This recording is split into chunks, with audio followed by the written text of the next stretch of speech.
Ladies and gentlemen, good evening. Welcome along. Monday night, 8 p.m. The Online Darts Live Lounge returns. How are we, gentlemen? All good. All good. Good evening. Good evening. How are we? Been up to much apart from refereeing gob? How's your feet? They're dead, mate. Absolutely dead. Well done, mate. Well done, mate. Good week. Well done. Check. I mean, go on, say it. Say it. I'm not biting. No, you did well, mate. I messaged you that at the weekend as well. I just enjoyed winding you up. Before we jump into everything, let's say hello in the chat room. Tommy is in. Wim, how we doing? Bob, Kyle, Kieran, welcome along. Of course, Rob is in. Cameron, how we doing? Davey, Craig, Zane, James, Connor, Anthony is in. How are you, my friend? Really good show the weekend. Thoroughly enjoyed the Continental Cup, and we'll be talking about that, of course, tonight. How we doing? Max, evening, Paul. And for all those that haven't seen, over on our Facebook page, the event is now live. The Live Lounge live. The date is there. Head over, have a look. If you can come, we'll massively appreciate your support. And also, fingers crossed, as part of the tour that's happening, we obviously had a chat with Dan at the weekend. If this goes well, we may do one in the northeast of the country coming up at Dan's gaff as well. You were in the stream when we were talking about doing it. Yeah, it's just a long way, isn't it? Also, looking long way ahead, we may do a Live Lounge live with you boys in one part and us live in New York for the World Series next year as well. I was chatting to the boys across the pond, and we might try and sort a bit of a dual broadcast out for Madison Square Garden week. Only an online darts. We haven't done our first one, and now we've got 3 planned. 2 of which we've penciled stuff in already, yeah. Yeah, and also, we know nothing about these plans, and all I've just heard there is, you're not worth us taking to New York with you. Exactly. Yeah. Someone's got to hold the fort here. I'm busy that day. Why? There's nothing on that day. Who else did? Stephen, Adventure Hog, Nico, how we doing? Brock, out. Gary says flying. Yes, he is. Evening, Paddy. Yeah, look, plenty going on. Cal wasn't meant to be in about 8:30. He's been held up, so he's going to jump in as soon as he's home. So it may just be, we may just segue him in when he jumps on. But first of all, let's go straight to the Pro Tours, boys, because it was 4 days of grueling action. And before we jump into how good Gary Anderson, I mean, the winners and the riders, is 4 days too much? Because on that last day, it was absolute carnage with pullouts. Some of them premeditated. Are you trying to say that Gezi already plans to do 2 days and go home? Would I say that about my best mate? To be fair, when Jared Cole said on his Facebook he had the call up, we went, that's Gezi, before it had even been announced. It's no real surprise. It's 4 very, very long days. So we was expecting it. And we can't talk about players managing diaries and then or managing calendar and whatever, and then not be surprised when we have a four back-to-back days that people are going to pull out. It's to be expected. Well, we can be surprised a little bit because the same players that have said, I want them in blocks of 4 to get them all out of the way have then withdrawn after 2. Mr. World number 1 and world champion Michael Smith, I'm looking at you. But let's remember, the dart players say a lot of things and then do something completely different. And that's the majority of them. So it's not a surprise that when they ask for this, i.e., if you look at some players who are really happy with the moving of Pro Tours, some people might then change their mind as that year progresses. There wouldn't be no real surprise that someone does it. I'm not going to play in this until I'm invited, and then invited and then playing it. You know, there's a long list of times where players have said certain things and then done quite the opposite. It's an interesting one. It really is. It's the timing of those four as well. We're coming into the busiest part of the year. It's obviously well publicised that year on year, this is when the TV tournaments really, really matter because you're building up for that Worlds. So why are you going to push yourself for 4 days if you don't need to? Well, this is my next point, and there's a word in there that you said, if you don't need to. There's one high-profile name that will not be Hat-Minded. Evening, John. Hope you are good, mate. The information we've been given is that Nathan Aspinall will miss the last 2 Pro Tours as well. So he's given up Minehead. Right? Is that a good look when someone in the top 4 and the World Match Play champ gives up on a major with 4 events to go? 2 events though. Yeah, but he pulled out the last 2. Yeah. So he'd effectively given up with 4 to go. It's not a good look now. And for someone who has focused his attention on TV tournaments more than probably, or well publicised on TV tournaments more than the floor, it's strange that he's giving up the opportunity to, especially knowing how important the Players' Championship is for the Worlds. Well, this is the other thing. It's not just the prep to get there. That's the last chance to get it right before the World Championship. So effectively, Nathan Aspinall won't throw a competitive dart from however far he gets in the Grand Slam until the World Championship. Bold. Bravery, your parents had it too, said Voldemort. Which could be, even if you get to the final of the Slam, you could still be looking, it's a 1 clear month before you've throw a competitive dart. It's a risk. A big risk. We could see quite the opposite, though, and it could be benefit that you've got that much time off. I personally don't think it will, by the way. I'm just saying it's something that we're not used to, seeing anyone miss out on that Players' Championship, really. Yeah, it really is an interesting one. And another point, how are we doing before we go? That's 3 words. Joe is in. Evening, James. Now, it was Callum that actually said something in our chat room, so it's kind of common knowledge because it was posted in front of hundreds of people. And we went back and had a look. And I know that this will get God going. And by all accounts, that there are a few that are speaking up on this. The noise at the Pro Tours is now ridiculous. The fact that we could hear loud and clear the other room from a streaming board is not great. Is this where I'm supposed to lose my temper? Well, you did on the stream the other day. You were like, it should be quiet. And well, it should. Then the rules, isn't it? It's not difficult. And at that point, either the PDPA, the security staff, or the PDC need to step up, plain and simple. That might need to be your new quote, by the way. Them the rules, in it. Them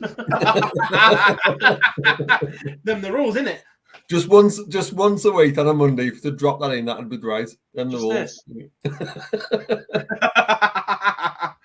I'm more worried that Vincent's about to rip your head off. I love my mate Vinny. But it's an interesting thing that it almost sounds like players are going to boycott Pro Tours unless something happens. I think that's one of them instant reactions, say it, but realise that actually you don't really have a choice but to turn up to them, if I'm being honest. One of them might not do, but one of them that was in the conversation certainly has a choice because he's going to win enough money in the Euro Tour to bin the Pro Tours off. Which one? Michael. Smith? No. MVG. Oh. Fair enough. But we talk about wedding instead. There's only so many people who can bin off Pro Tours. There are, but when your flagship player or players are doing it, it's an issue. They're doing it now. It's We've been doing it for years. Phil Taylor used to do it all the bloody time. It's been an issue for a decade if you're saying it like that. And they still just carried on with the same system. If you have the top 4 or 5 who decide not to play in any of the 30, then it's a bit different because that'll have a knock-on effect to the Players' Championship. I don't see that happening.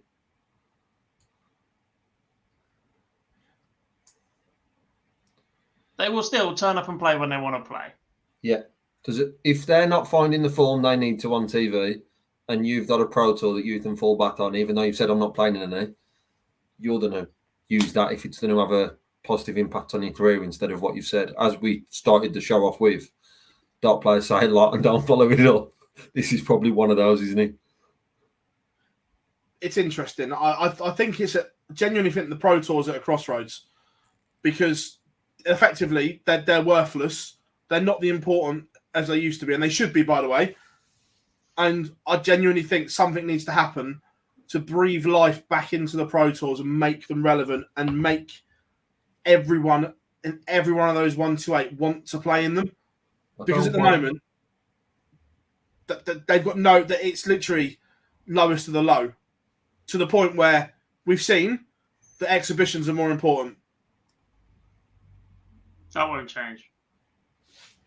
You can't financially reward players with guaranteed money like they can get at exhibitions. It's never going to change. We've seen a player not go to 2 qualifiers because of exhibitions. So I don't think that's a Pro Tour argument. That's just the money that's in exhibitions is.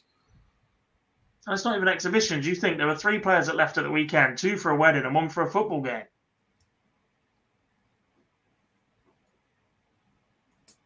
Allegedly. Yeah. I didn't notice there was no Instagram post this week for the football one. Do you think he was told? No idea. He's gone all shy all of a sudden. He was quite bold at the weekend.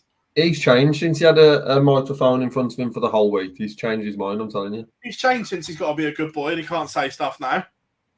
Fuck off.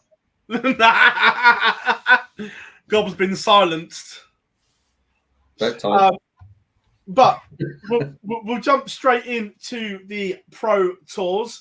No, don't want coming soon. There we are. Players' Championship. First of all, where's Wednesday's gone? Josh Rock. It's not in the recent. It's further down. Yeah, it's in the archive. They've archived one of the 4. Yeah. Good work. So, Gary Anderson is ridiculous. Let's get that one in there first of all. Look, Gary Anderson went back to back on the Pro Tours, and it was impressive, wasn't it? Is he back? No. Does he need to win a TV title to have that claim? No. Not necessarily a TV title, but he needs to go head-to-head with one of the big boys and come out on the right side of it on TV for me. He needs to go and bash up MVG in a quarterfinal of a Grand Slam or something. Do you know what I mean? Because despite all this form on the floor, and despite the fact he's actually playing Euro Tours, and he seems in an incredibly good space whenever you have a conversation with him or get bashed up on a pool table by him, I still think he's got that, a bit like Daryl Gurney, he's still got that game where he just bins it off on TV. I think he's well and truly back. I'm not sure about the manner of the win, but I think he's got to put himself in a final at least to say that's the case. Because, and when we are saying, and this is not slagging Gary Anderson off at all, it's quite the opposite. It's because saying he's backed, that level of him being to that level again is ridiculously high. The standard he's playing at the minute is unbelievable. However, to deliver that over a week-long tournament, that for me is when we say he's back. I know you're going to say he's Phill, but I think we need to see that over a longer period on TV, where he's not going to put in the numbers he put in on Wednesday over that sort of period. That some of them are just ridiculous, but to get them wins and to progress to the deeper parts of the Slam or the Worlds, then I think we can say he's. So are you saying if he wins the Players' Championship, it doesn't count 'cause it's only over a weekend? No, don't put words in people's mouths. But at the same You time, said he has to get to a final of a week-long tournament. Okay. there's still a hesitancy to say Gary is back to level he was, because when Gary was at that level, Gary was one of the top 3 players in the world. At the minute, there's an argument he's one of the top 10 most informed players right now. But is he one of the top 3 players in the world that's fighting for the every single major? No. And that's the levels you hold Gary Anderson to. Right. I think he's top 3 in every seasonal average table going. Seasonal. And what's he done on TV this year? You're judging him on a season average. What's he done on TV this year? Just to quote what you said earlier, Pro Tours are worthless, were your words earlier on, Phil. If all the winning is worthless tournaments. I'm just judging on numbers. They are at the moment. I agree they are worthless. But looking at his seasonal numbers. Okay, so right now he's Brendan Dolan or Ian White 10 years ago. He's not Gary Anderson 5 years ago. He's not done it on TV yet. You cannot say he's back until Gary Anderson is up there contending for TV titles every single time he steps foot on the hockey. And he just has not done that this year yet. There's a difference. If he goes to a Slam quarterfinal, a Players' Championship semi-final, he goes 3 rounds into the Euros and makes a semi-final at the Alexandra Palace, Gary Anderson's back. I'll let you have that all day long. But what he's done on TV so far this year, for me, isn't enough, despite the fact Daryl Gurney pulls a performance out of his arse that we haven't seen for 5 years from him at the match play. Rob Cross averages 112 to beat him at the Masters. The performances that are beating me on TV, apart from one, have been ridiculous. The only one was the Gilding one where I just think he couldn't be asked. He just given up. But he's definitely back then if he can't be asked. Much more like the Gary we know. Yeah, but the performances that it's taken to stop him on TV have been ridiculous. It's not as if he's gone out with a whimper. It's Rob Cross's best TV performance of the year to beat him. Daryl Gurney's best performance in 5 years on TV. But in playing really well and not then over the line, for me, isn't Gary Anderson being backed? Yeah, he still got beat.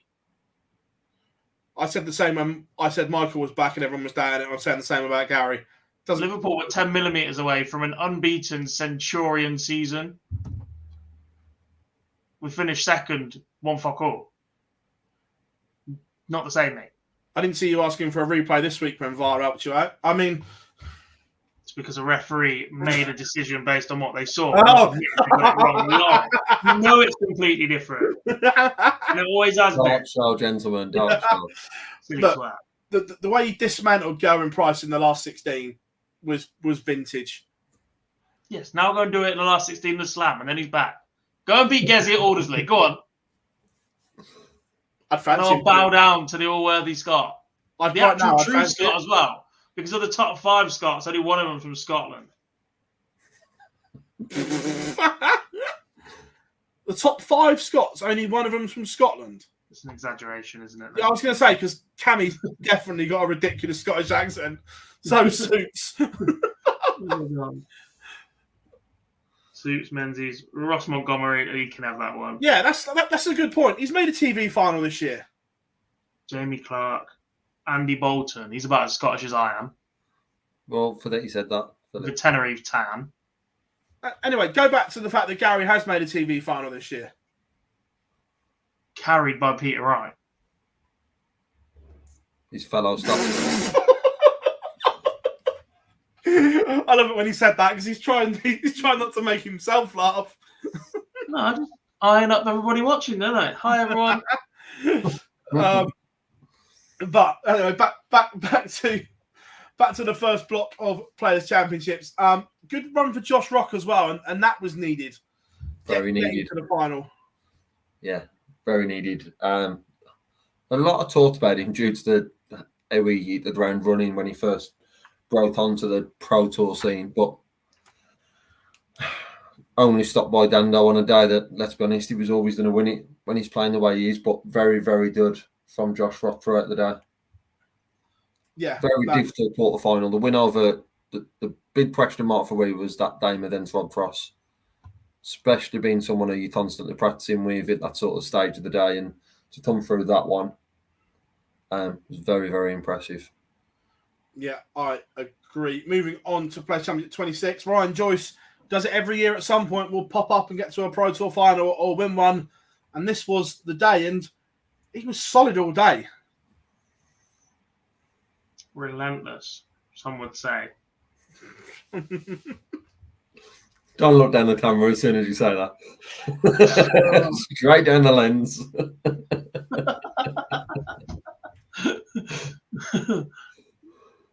Yeah, solid. Look, when Ryan Joyce gets it right, he is very, very difficult to beat. He just keeps chugging along. Double 16 is just at the end of his fingertips whenever he wants it. And he produced some sensational performances. And to produce that against Gezi in the final, can't ask for more, really. Yeah, completely. Richie Ed has getting to a semi-final as well. Luke Humphreys backing up that win, and Leicester getting to a semi-final. He didn't play day one. But Peter Wright getting to a quarter-final does his chances of reaching Minehead the world of good. Like, he's still not in a spot yet, but after this, it's now doable. Yeah, it's still 50-50. Was it $2,500 off, something like that, without looking, or is it more? Let's have a look. It's more. Is it? Yeah, 275. 275. But obviously, throw into the mix that there's going to be more that will push slightly higher. What would you say about 17.5? I think Scott Williams is in. 17.75, I think, is enough.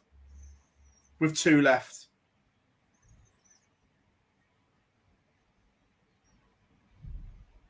So what? Just over $4,000. Very much achievable for Peter Wright. However, and it's the bit however, the reason he's in the position he is now is because of his form. And so a lot to ask, but possible. Yeah, we'll come on to who we think's safe in a minute. But looking back in as well, also good runs for Jose de Souza. Look, the average is not amazing, but winning games. For Jose, that's probably more important than anything else. I know you can say that about other players, but I think right now it's not been the best of years for Jose. So to get a run in quarterfinals, very, very much needed. Yeah. For the special one. Yes. Because all of a sudden he's going to have to start defending an awful lot of money, isn't he? Is the thing. 22nd.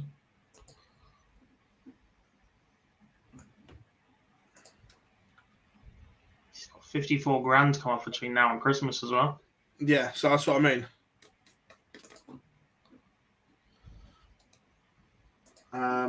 Moving on.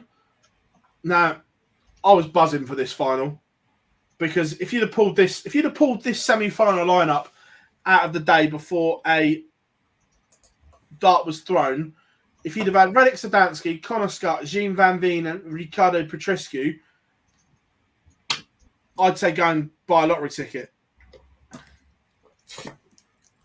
Yeah, and you would then probably flip the winners round, the results round in the form of Van Veen and you'd gone for a Van Veen Petrescu final. In favourites at that sort of time, you'd expect that to be the other way around, and that sort of summed up the day. Yeah, 100%. I had a chat with Connor Scott after the final. Just dropped him a message saying well done. And he was chatting. He said, "Look, I got a bit overwhelmed in the final, first big one, but he's given himself a massive chance of keeping his tour card now as well." My favourite part about this was someone tweeting, "Oh my God, isn't this the most random and hilarious final you've ever seen? Sagansky versus Connor Scott," and Connor replying, "Yeah, I couldn't agree more, mate."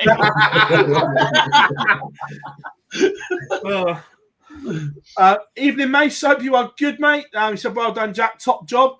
Also, I'll be over soon. I need to pop in, so yeah. I'm going to try and time it with a Thursday so I can play in the 1001 comp you do.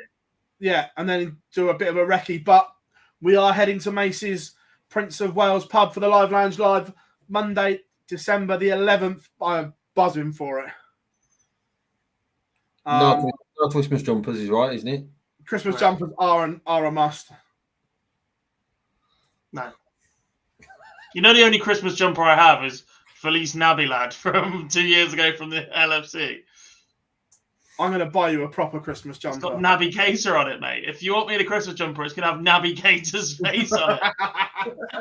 He doesn't even play for us anymore. Felice Nabi lad.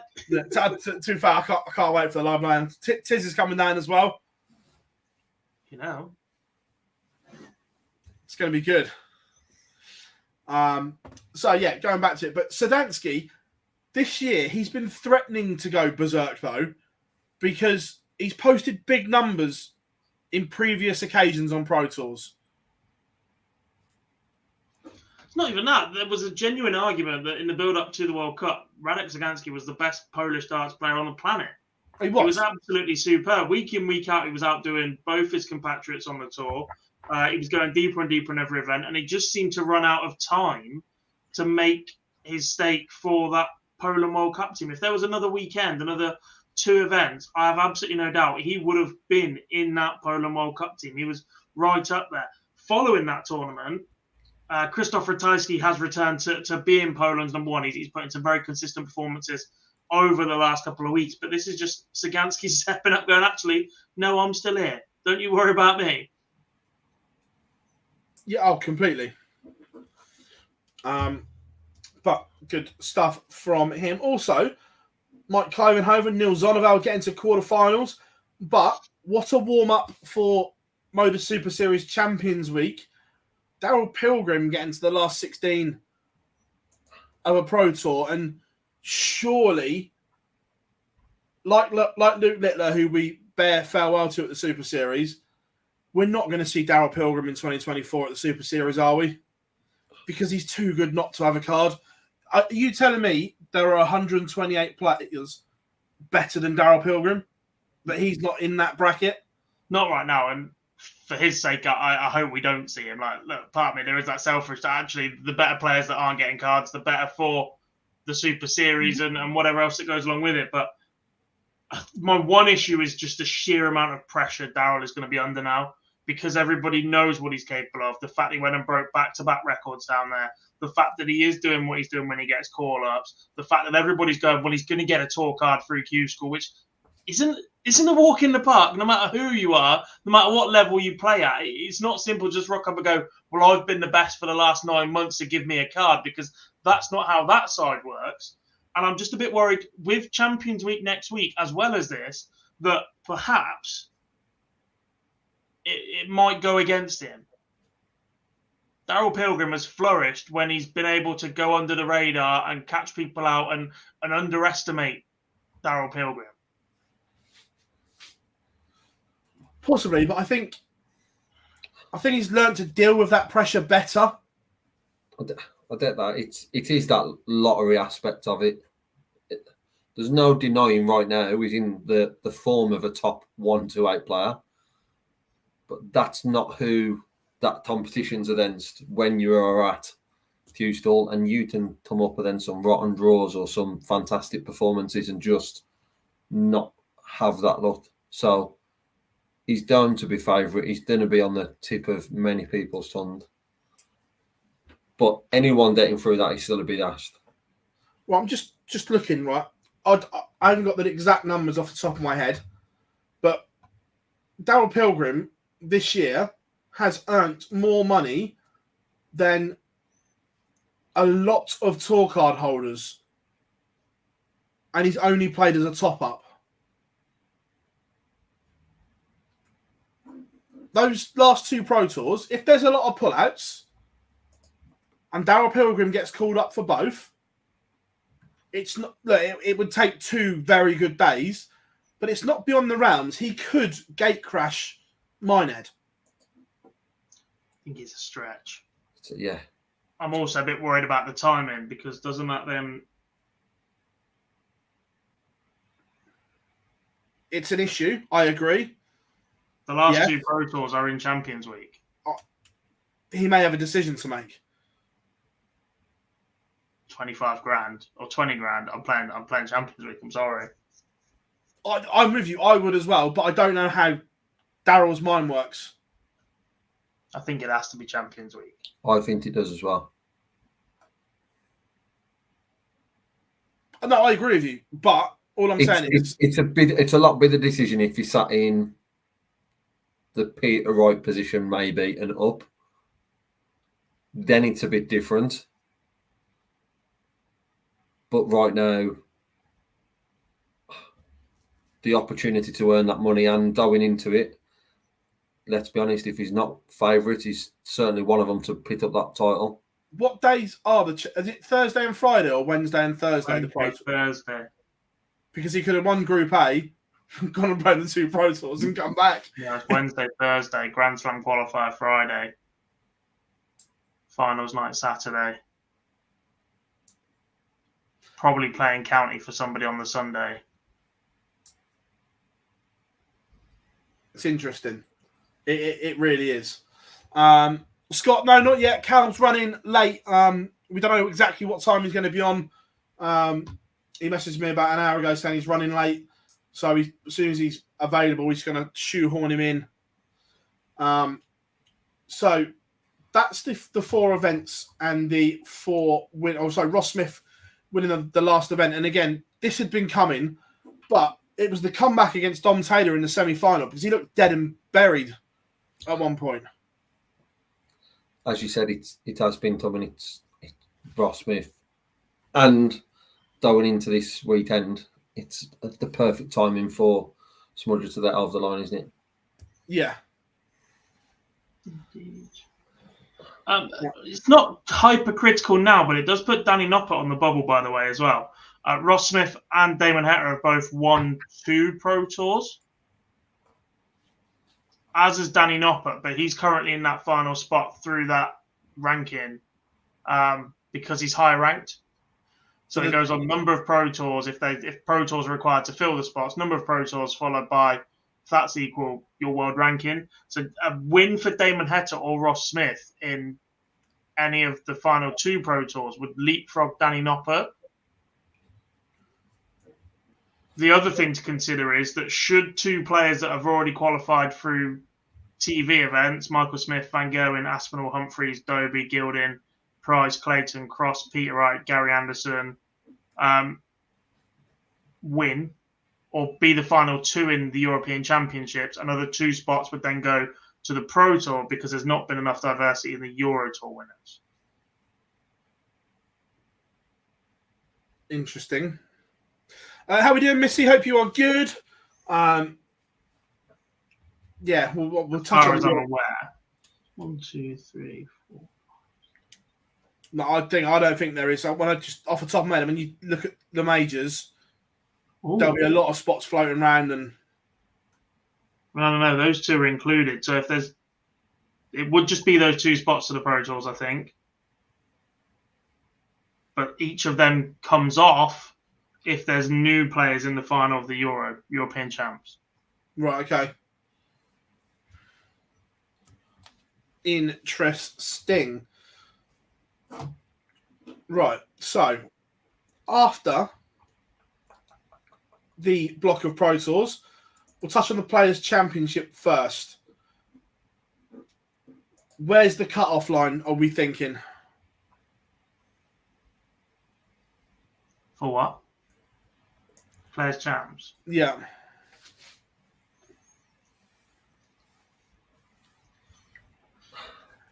Yes, Liam, he was.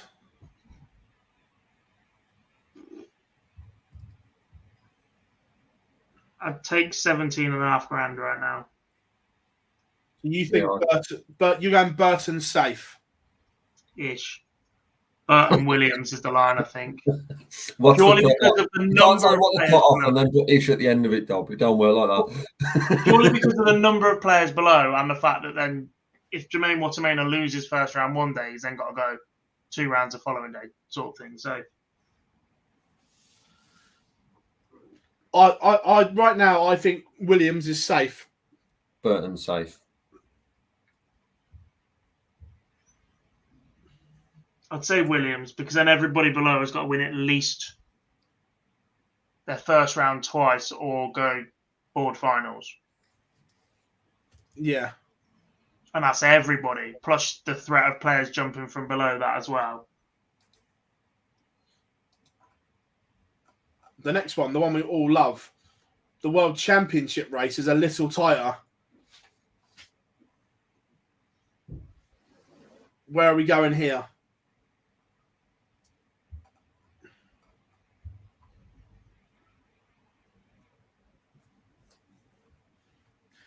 Yes, Joe Kist is in the 64. Jules is safe. Go on.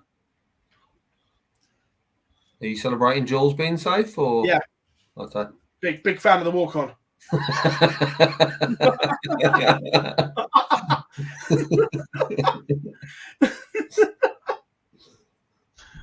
Anyone who listens back to this on the pod will think you just celebrated that news, by the way. Yeah. Like I've confirmed it. So are you saying Jules is safe? I'm saying that goal's getting ruled out.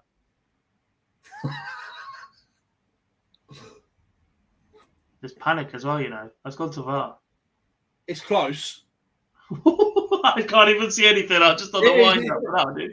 No, genuinely, it's close because he comes back from an offside position. Start show, Jen. Start show. It's funny though, isn't it? It's a belter of a finish as well.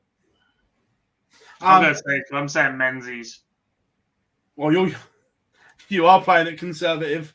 Again, though, it's the same logic. Like there's enough money around with 2 Pro Tours, Players Champs, Euros, Grand Slam qualifier as well. Let's not forget 8 randomers are going to get into that.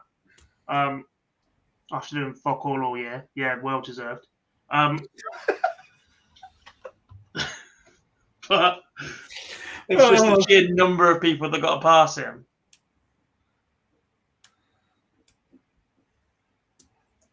Yeah. I love it. What a great tournament. Nothing wrong with it at all.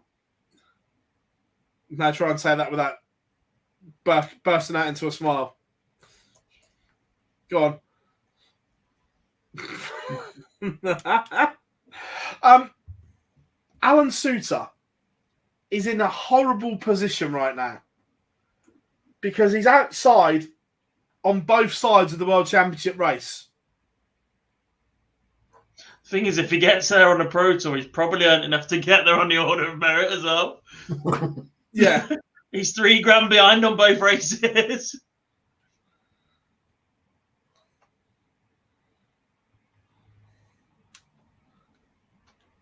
Yeah. It's a real horrible position, isn't it? What's he like on the tour card race? Our tour card race is fine. It's fine. It's this year, isn't it? His performance has not been the same as the year before. So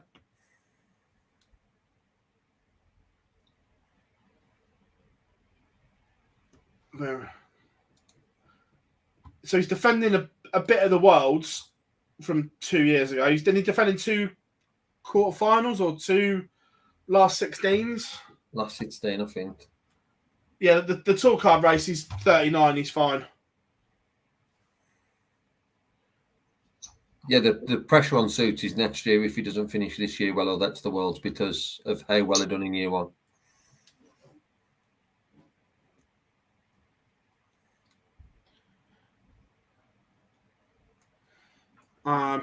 But he's probably going to have to go and come through that Grand Slam qualifier where 8 people make it gob. Yeah. Still a very good chance. What joke. You wait as well. You watch. Somebody is going to go on a run at European Championships, get in the final. Then Danny Nopper and or Dirk van Dijvenbode are going to get knocked out of the current qualifying spot they're in from the Pro Tour and then lose second round at the qualifier. And not be there. That's a huge statement. Not just then, he's actually mapped it out for us as well. Watch.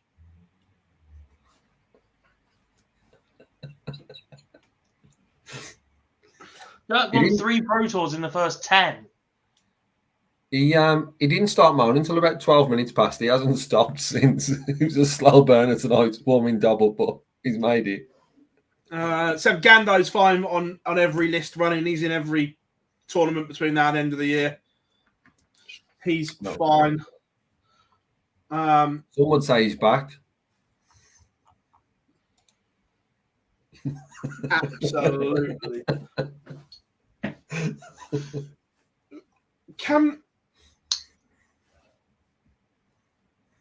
What?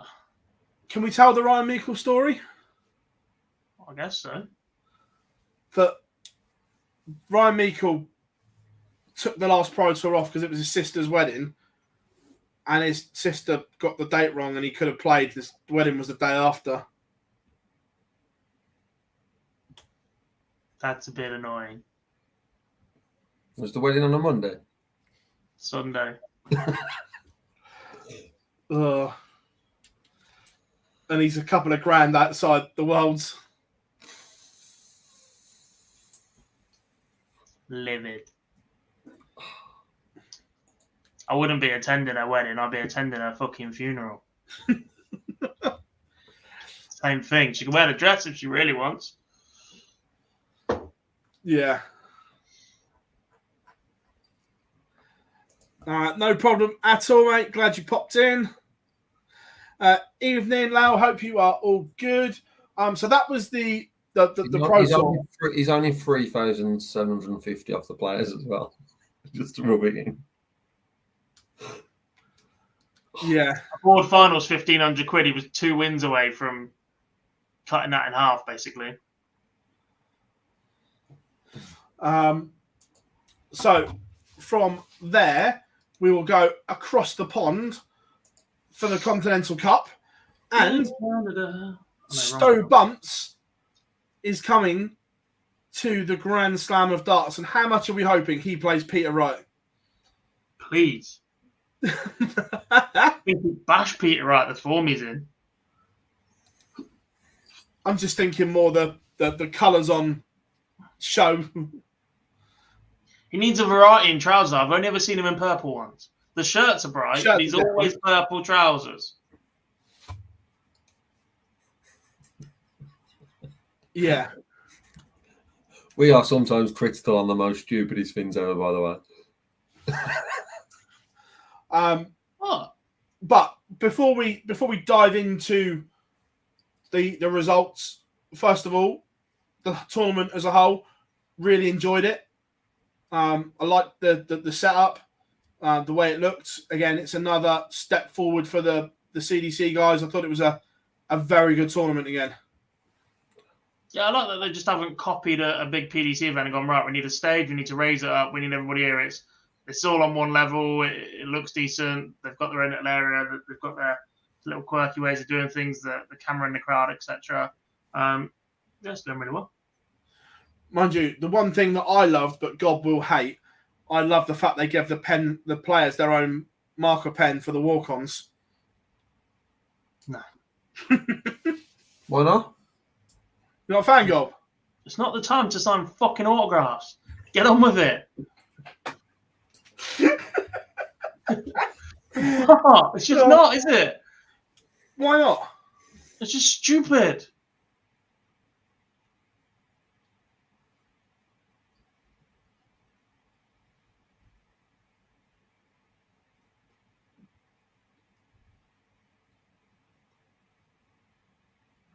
No problems, Muddy. I hope everything's all right.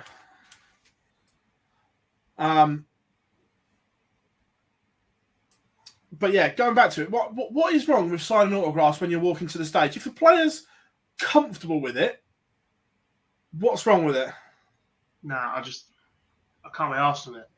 One person did it and now everybody's done it because it's the thing to do. No, go out and sign autographs afterwards. You want to be that pally guy that signs autographs? Go and do it. Go and be that character, not on your walk-on because everyone else is doing it. Get the fuck on with it.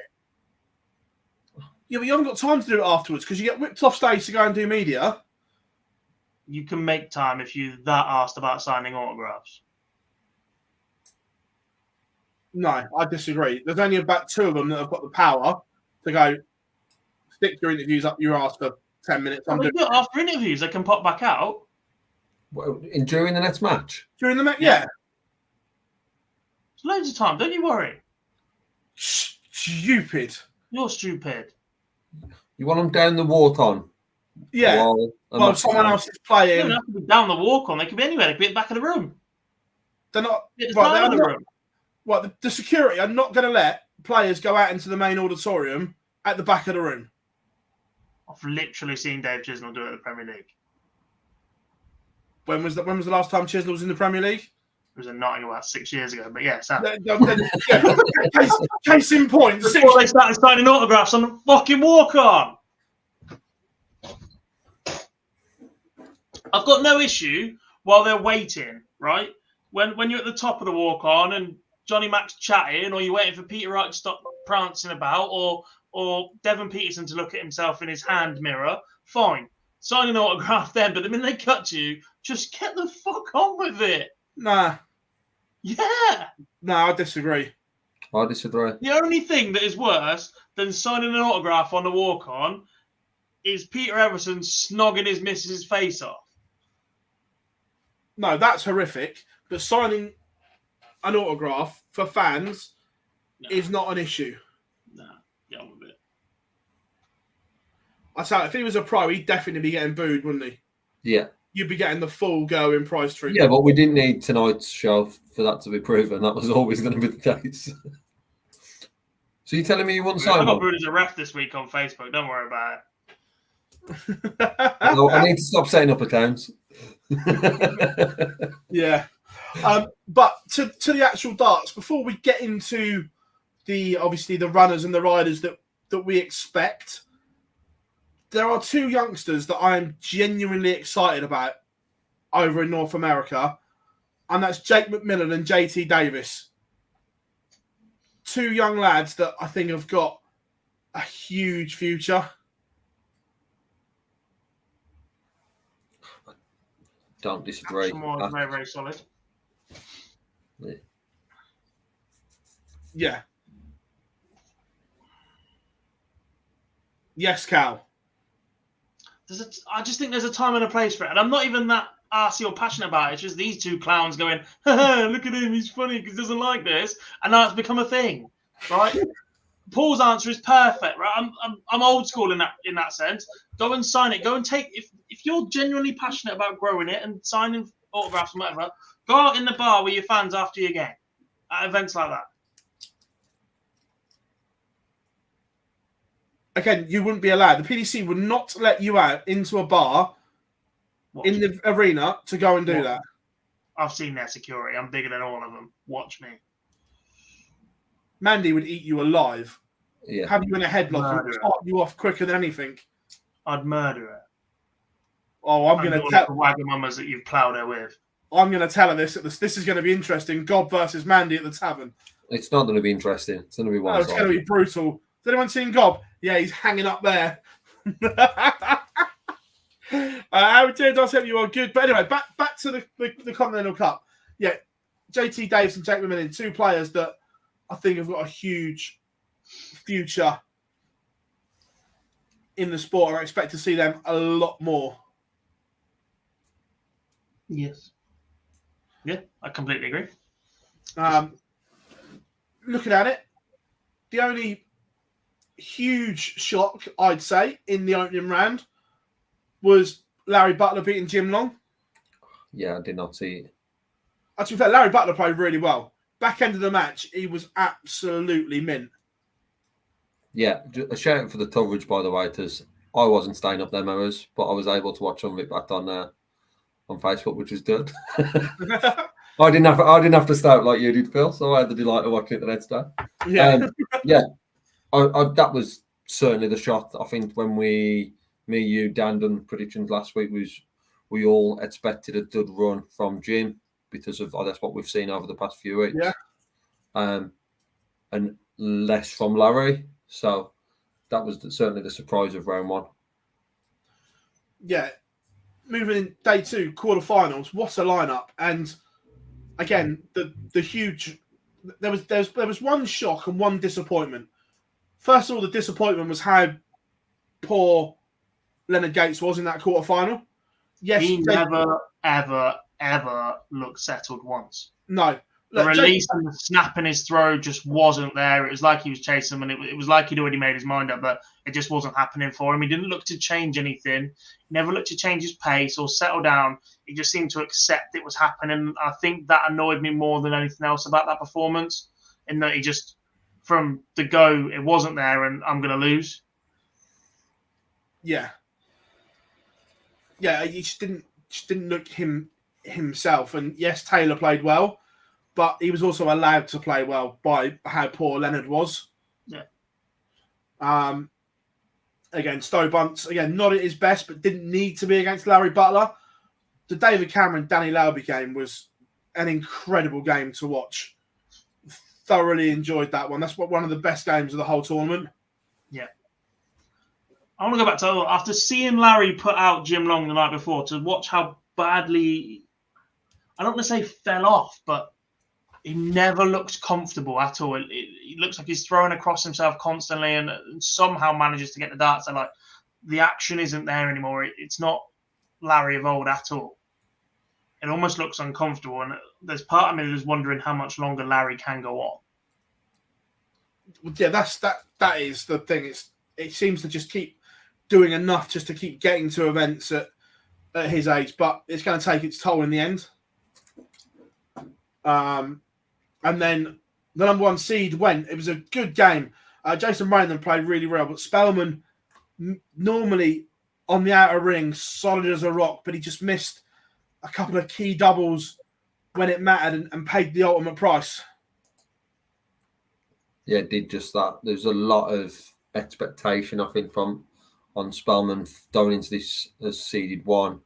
And then highly tipped last week from the three of us to go deep. So it was disappointing, I guess, to then fall at the quarterfinal hurdle. But very good win by Brandon. Yeah, completely.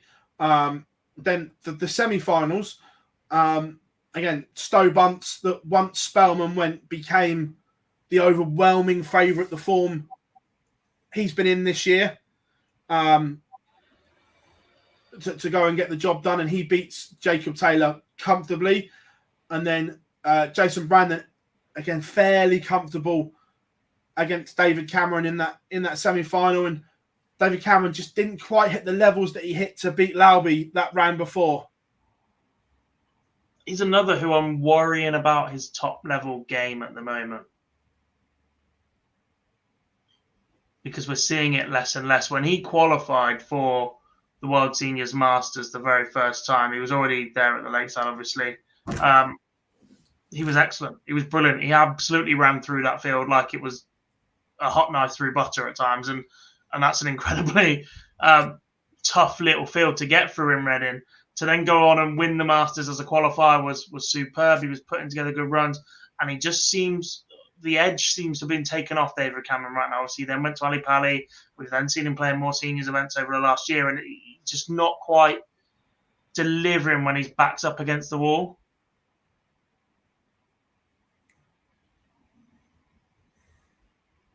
What's up?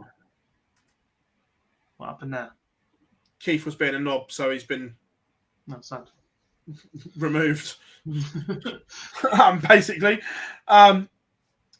Before we look at the final, one of the men we've just been talking about was Mr. Spellman is in the chat room. My pleasure to stay up, mate, for it. I thoroughly enjoyed it, and as I said on Twitter, thoroughly looking forward to seeing you at the Alexandra Palace, mate. Appreciate it. And he said we did the marker thing to try and put some life into the crowd. I liked it. I'll second that.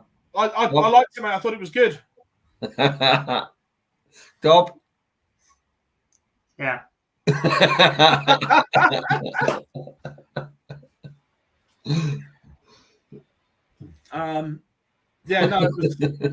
Anthony, I liked it, and it was good. Now, the final, going into it, Stowe Bunce was the huge favourite, but Jason Brandon gave him something to think about in this one. He didn't have it all his own way.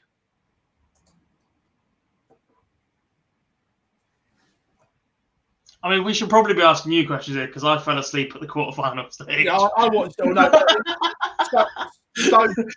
Stoke played That's really well. the honest truth. I fell asleep in the quarterfinal. All right, So I'll take over then. it was a late one, and I'd already done 8 days reffing. So yeah.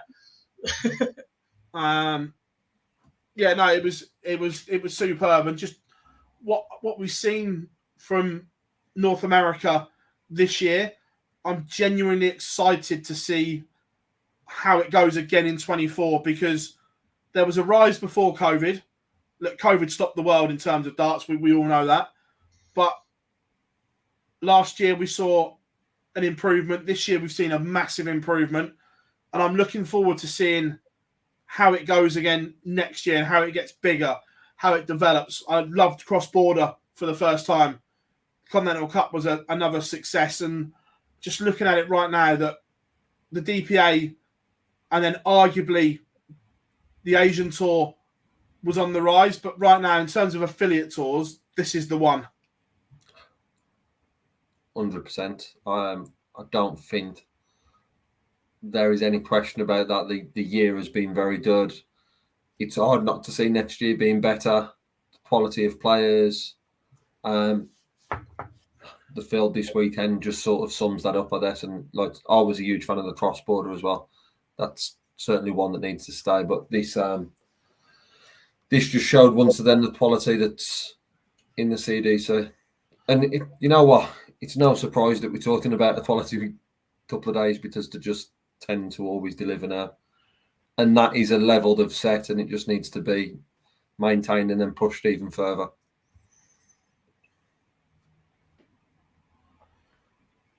I agree. I mean, I was sat there counting the number of USA and Canada flags, and I remembered that it's cross-border where there's half and half. Yeah. Where's the rest of the Canadians in this? Obviously, there's still some names that didn't play. Joey Liner is one of them that is building a nice little reputation for himself that wasn't involved this weekend as well. So look, they've still got players in reserve from what we've seen as well.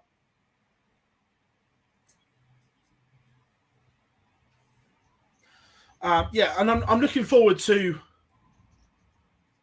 seeing some of these come across and have a real good go at Q School as well, because we've seen Jeff Smith, Matt Campbell come and do great things.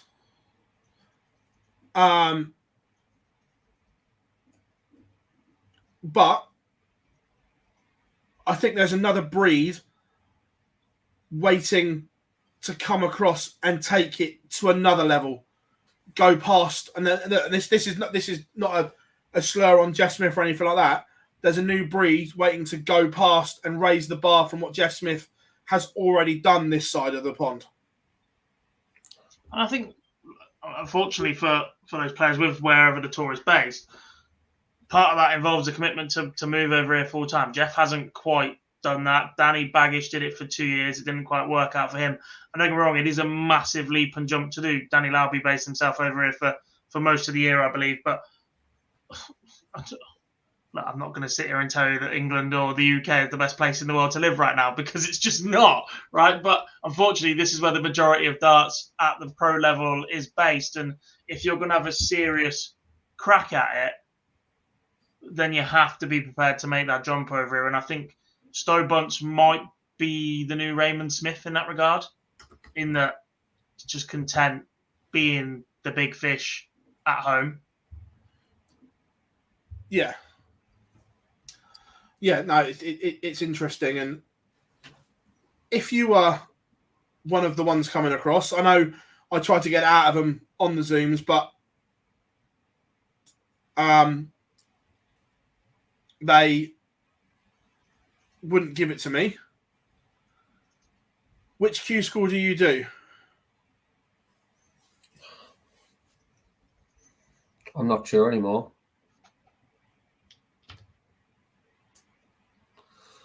Really, I'm not sure anymore. I think the split will be fairly equal. Again, I still think it's a bit up in the air, isn't it? I think the very, very top level players will be in Europe.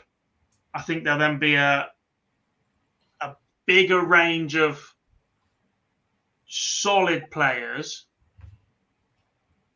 in the UK, and I think there'll be a bigger drop-off in Europe. I also think you might get a few more experiences in Europe this year. I genuinely think Europe will offer more cards this year. Because there'll be more there. So on the pro rata, they'll have more. Yeah. 100%. I think the depth is better in the UK. I think at the very, very top level, Europe is going to be more difficult to contend with. And if you draw 4 of those or 3 of those in 3 days, you're in for a tough ride. But actually, if you are also then picking up your Keith Carter's and your Nathan Richards equivalents in Europe next year, there's a very good chance to rack up a lot of points. Yeah. No, I agree. It's...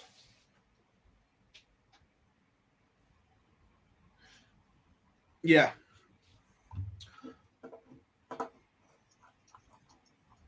Yes, no, absolutely. So that was the Continental Cup, and that wraps up the CDC Tour for 2023. Like we said, a thoroughly good tournament. Right, back to PDC ranking action, and it is the European Championships. Rob, I'm speaking to Cal at the moment, mate, literally as we're doing this. And there is no YouTube verification, unfortunately.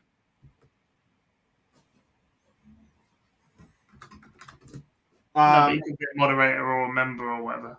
Not just membership. But European Championship, boys. Ross Smith looking to defend his title. Before we look at the draw, can he? Will he? Yes, no. Can he? 100% he can. It's the most difficult thing to do is defend a title. And it's a tough start. I don't think he will. I say tough start, it's a tough quarter.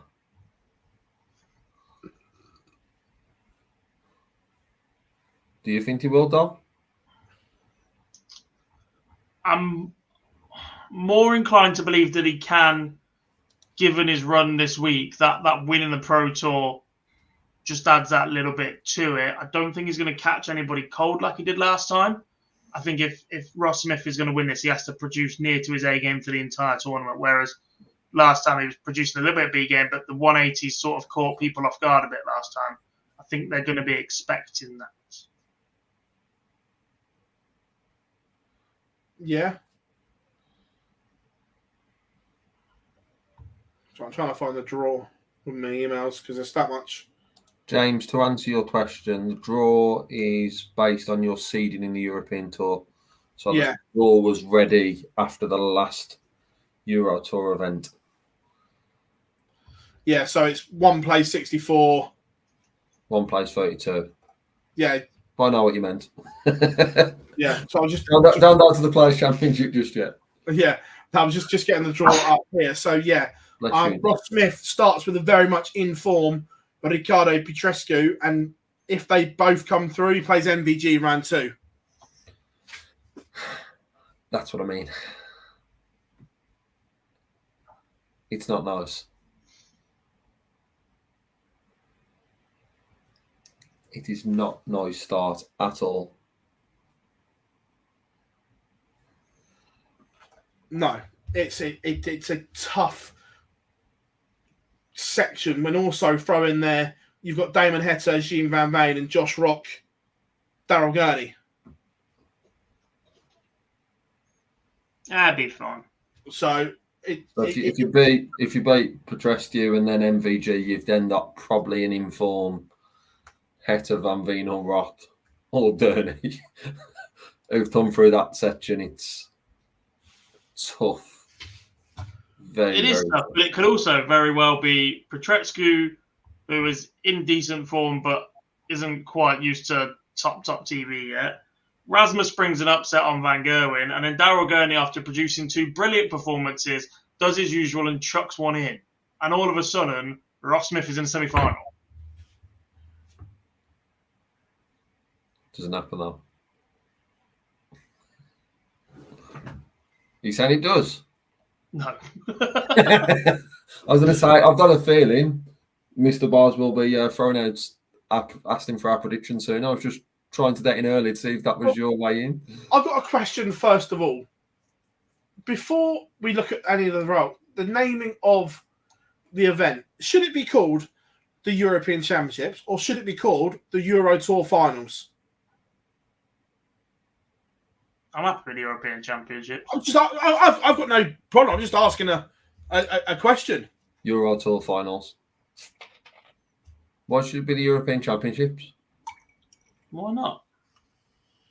Because if it's not won by a European player, it sounds a bit weird. Nah. Damon Heta wins the European Championship. Simon Whitlock did, didn't he? Simon Whitlock wins. I'm sure there was questions then.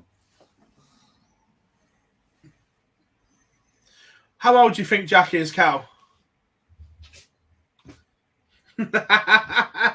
Piss off.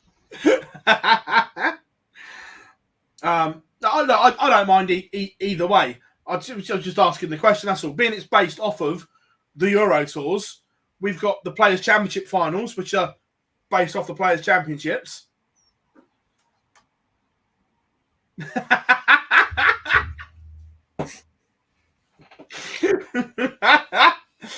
That's two dart players that have absolutely rinsed God for having prime bottles behind. I know, I've got another two. I've got one in my car and one on the floor somewhere as well. Well, yeah, Callum, you were right. He's about 7 mentally. Why? Why? Because I'm not allowed proper energy drinks, am I? So, you know. Yeah, Tyson, just don't have energy drinks then. Just because you're part-time with this shit doesn't mean the rest of us are. Oh, yeah, this is all I do, right? Yeah. Right, so I would like chat room as well, get involved. I would like your standout tie of round 1, please. And remember, round 1 is only best of 11. Ross Smith and retired. No, joking. But it could well be, by the way. No worries, Cal. Our pleasure, mate. The Riot is going to do an extended stint next week. Gilded. If he doesn't come on now with a prime bottle in shot, I'll be very, very disappointed.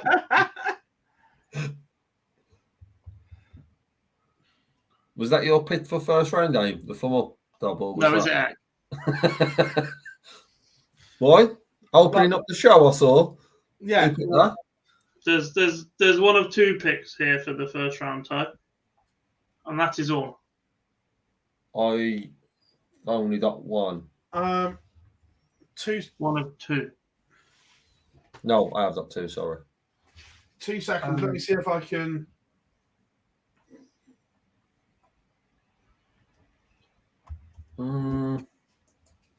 Yeah, a lot of the chat room's got one.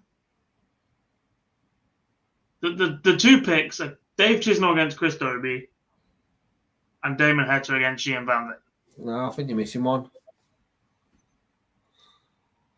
What? Nathan Aspinall and Ryan Searle. No. That delivers. No. Kieran, well said. No. Nathan Aspinall, Ryan Searle is in the midst of Chizzy and Dobie and Heta and Van Veen. If they play that match 10 times, how many times do you expect Nathan Aspinall to win that game? 5. You're deluded. It's at least 8. Not at best to 11. Yeah. But the good thing is about this, I'm not watching it 10 times. I'm only watching it once. Yeah, but that's how I'm deciding if it's a good game or not. Like, how often is it a coin toss? Right now, Dave Chisnall, Chris Dobie is an absolute coin toss. I don't think Heta and Van Veen is. Maybe not. I just think it's intriguing because Van Veen will step it up. I think Michael Smith Barney's going to be a good game, just because Michael Smith's in no kind of form right now.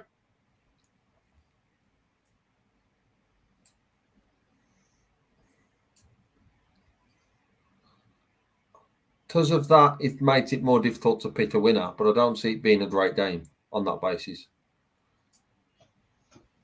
So now, to answer your question, it's best of 11 first round, second round's best of 19. So it's the quarterfinals, then it's best of 21 for the semi-finals and the final.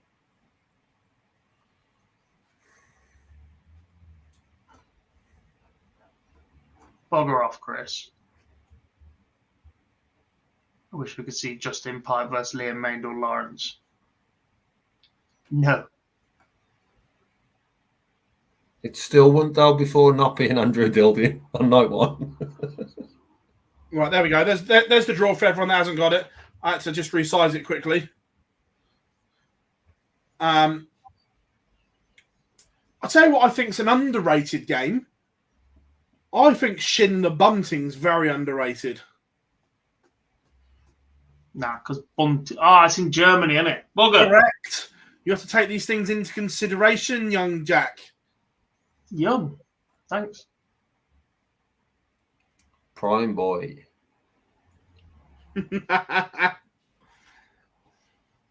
Invited him. Where's Dan when you need him? He's sat in your seat normally. Busy man. I've got a question about you being busy last week, but you know what? I'll save that for question time, actually. Oh, here we go. Is it about the quiz? I'll save it for question time. It is about the quiz. Then neither confirm nor deny. Pretending to be intelligent. Go on, Madders. Who's he playing first round on Thursday? Darts or Phill?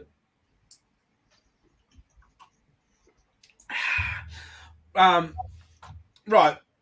So, I would like your semi-finalists, chat room, and you two. I'd like to win the lottery, but it ain't happening. You got to buy a ticket first. True. Yeah, Sam was on about Madders Rasma. Just checking. Liar. Go on, Madders, against your best friend. Could have said that a lot worse then.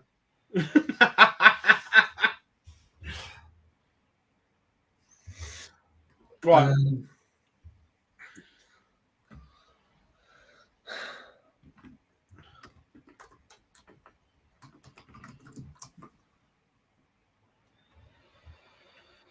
When I look at it, that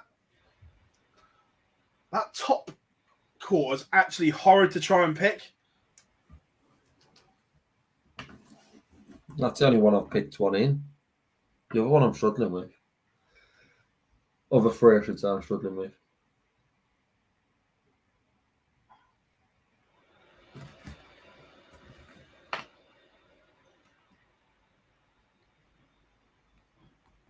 I've got three. It's that top one I can't pick. I'll pick the top one easy.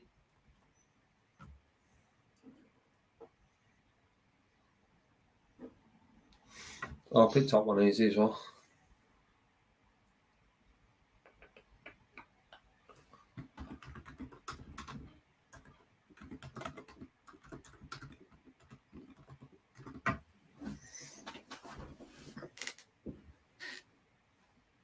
Right.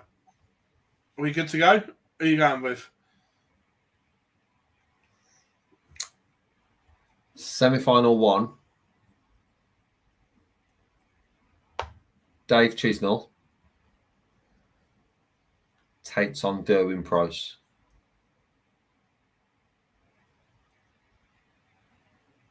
Wrong. And who's your second semi-final? Second semi-final is Joe Cullen versus Damon Heta. Rogue. Not wrong.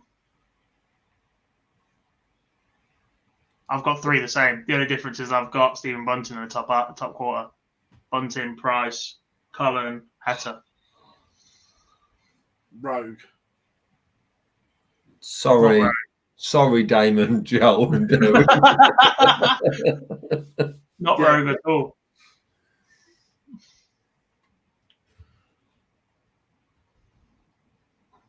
Rogue.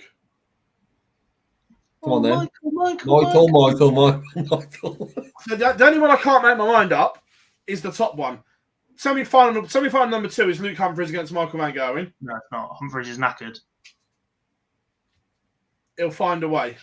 No, he's knackered and he's frustrated with his Pro Tour form this week. No. He comes through on TV. He gets rid of Dolan. I just think he outscores Cullen. No, not this time. Joseph. And over the first 10, I don't think Damon beats MVG. He hasn't got to. So you go and Rasma or Smith get rid of him, are you? Petrescu. Again. Nah, not for me. Again. But anyway, and then it'll be like Peter Everson to Phill Taylor. And then I agree, Gerwin Price comes through his little section. And he will play. I really want to do this, but I don't know if I can bring myself to. Don't say Barney. Get in the bin. No, I think. I actually think he plays Peter Wright.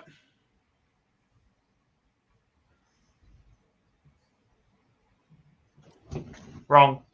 I think I'm going Peter Wright, Gerwin Price, Luke Humphries, MVG.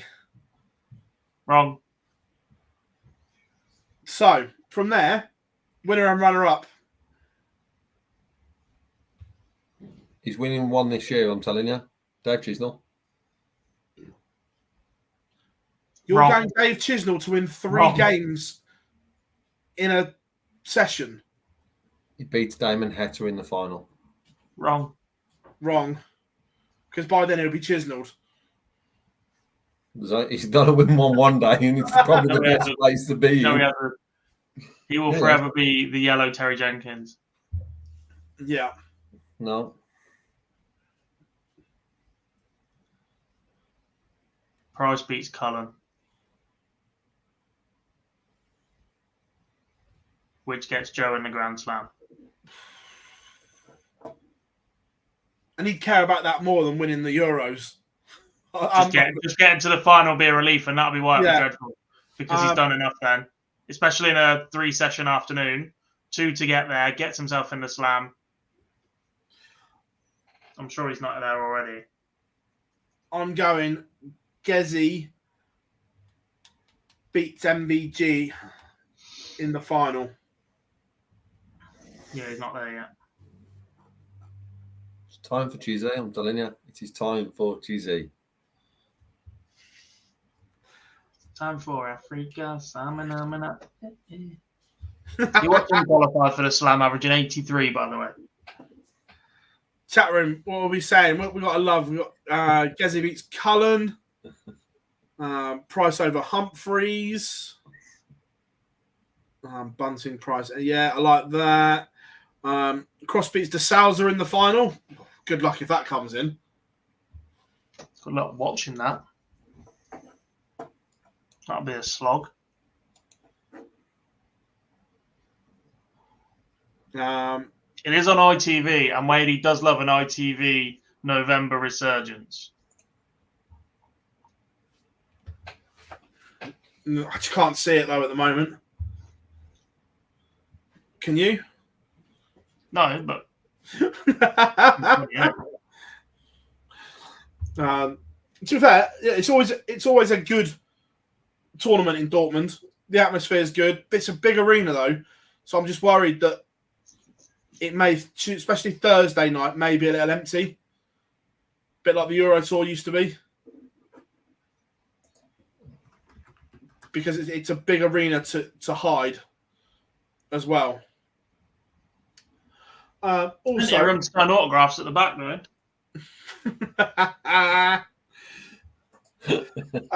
We spoke about it last week that Machine Seeker are sponsoring this. Also, another one that came out, it's another Kazoo tournament that has disappeared in the Grand Slam, has a new sponsor. Do we think that they may have been telling a few porcupines when we said we'd see Kazoo again on a stage? Yes. Yes, that is all. So, who do we think is going to do the Players' Championships? Mr. Green and back. Mr. Green? What's a random shout? Cash converters. What's on the high street these days? Fuck all. Charity shop. Nothing. Costa Coffee. Turkish barber. Betting shops. Yeah, pretty much. There'll be another one. Highest bidder, you'd think. Yeah, I'm interested to see. For the sport, surely it's better that they have a variety of sponsors instead of the one. I understand why they did it. Yes. Let them gremlins out from the dark for once. They just took Kazoo's money, didn't they? They took it as part of a big deal for snooker. Cinch would be hilarious, by the way. What's that? Cinch would be absolutely hilarious, by the way. Because you spend all that money that PDC have already robbed and Cinch come in for half the price and get advertising straight over the top of where they're supposed to be. Look, it's going to be interesting. I know how much has been quoted for the Premier League, and there are only a handful of companies that have that kind of money, i.e. bookies. No one else, I don't think, has that kind of budget. Prime? Rory Sam, I saw in the chat room in pink straws. It's the Prime Premier League.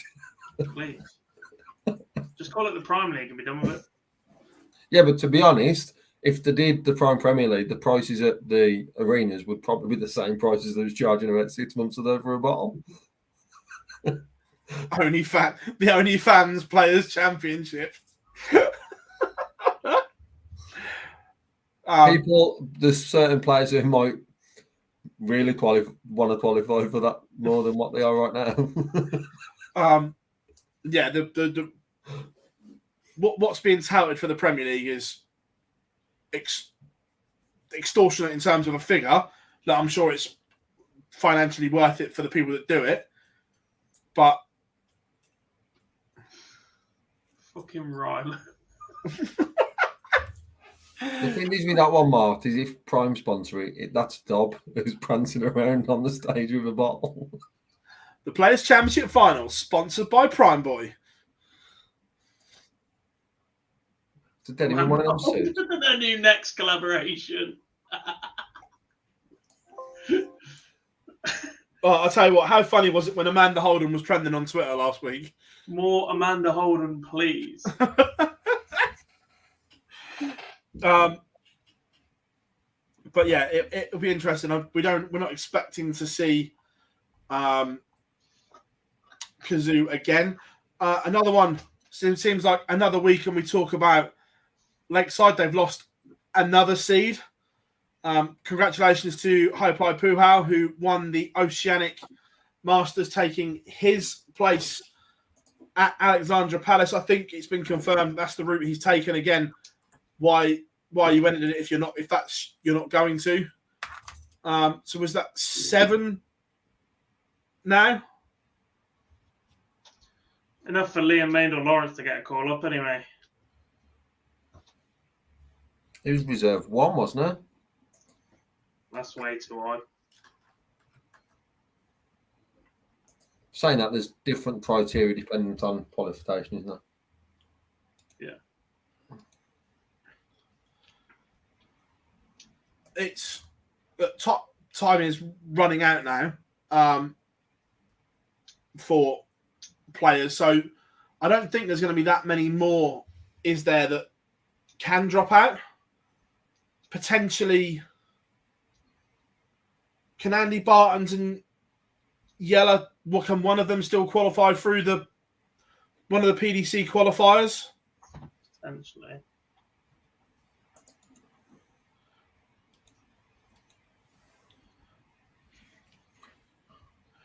Right, so I'm just nicking this off Yetsy's Twitter.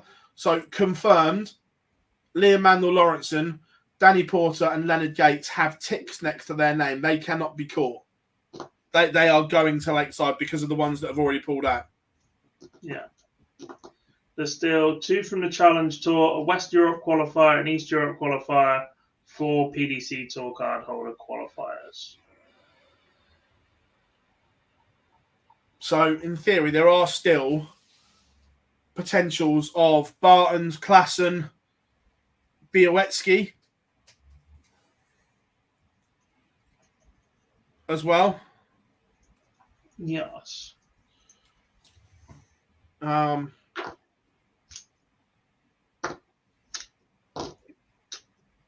When's the cutoff for Lakeside? Pass. As in,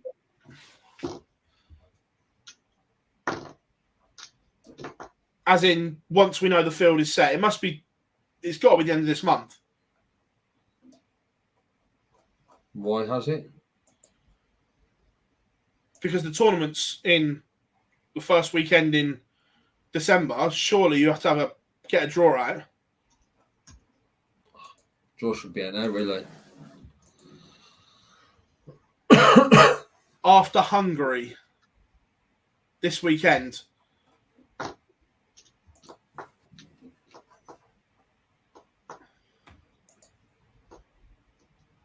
Just looking. Chris, I think it was to do with the fact that there was other tour card holders and he lost in the final of the qualifier, I think.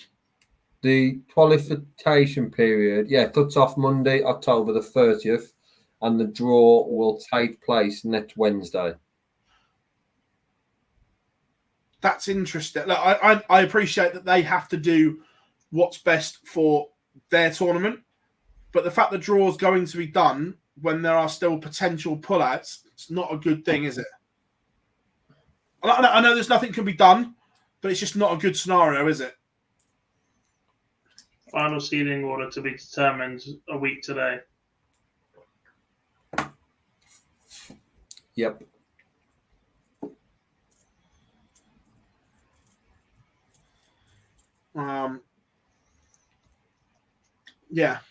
It'll be interesting to see once those other qualifiers for Alexandra Palace happens.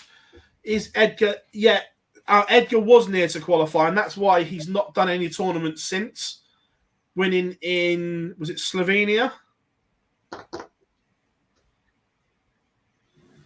Yes. Because he's openly he wants to go and do it next year, but didn't want to go in this year. So that's part of the reason why he hasn't done any more tournaments, because he was close.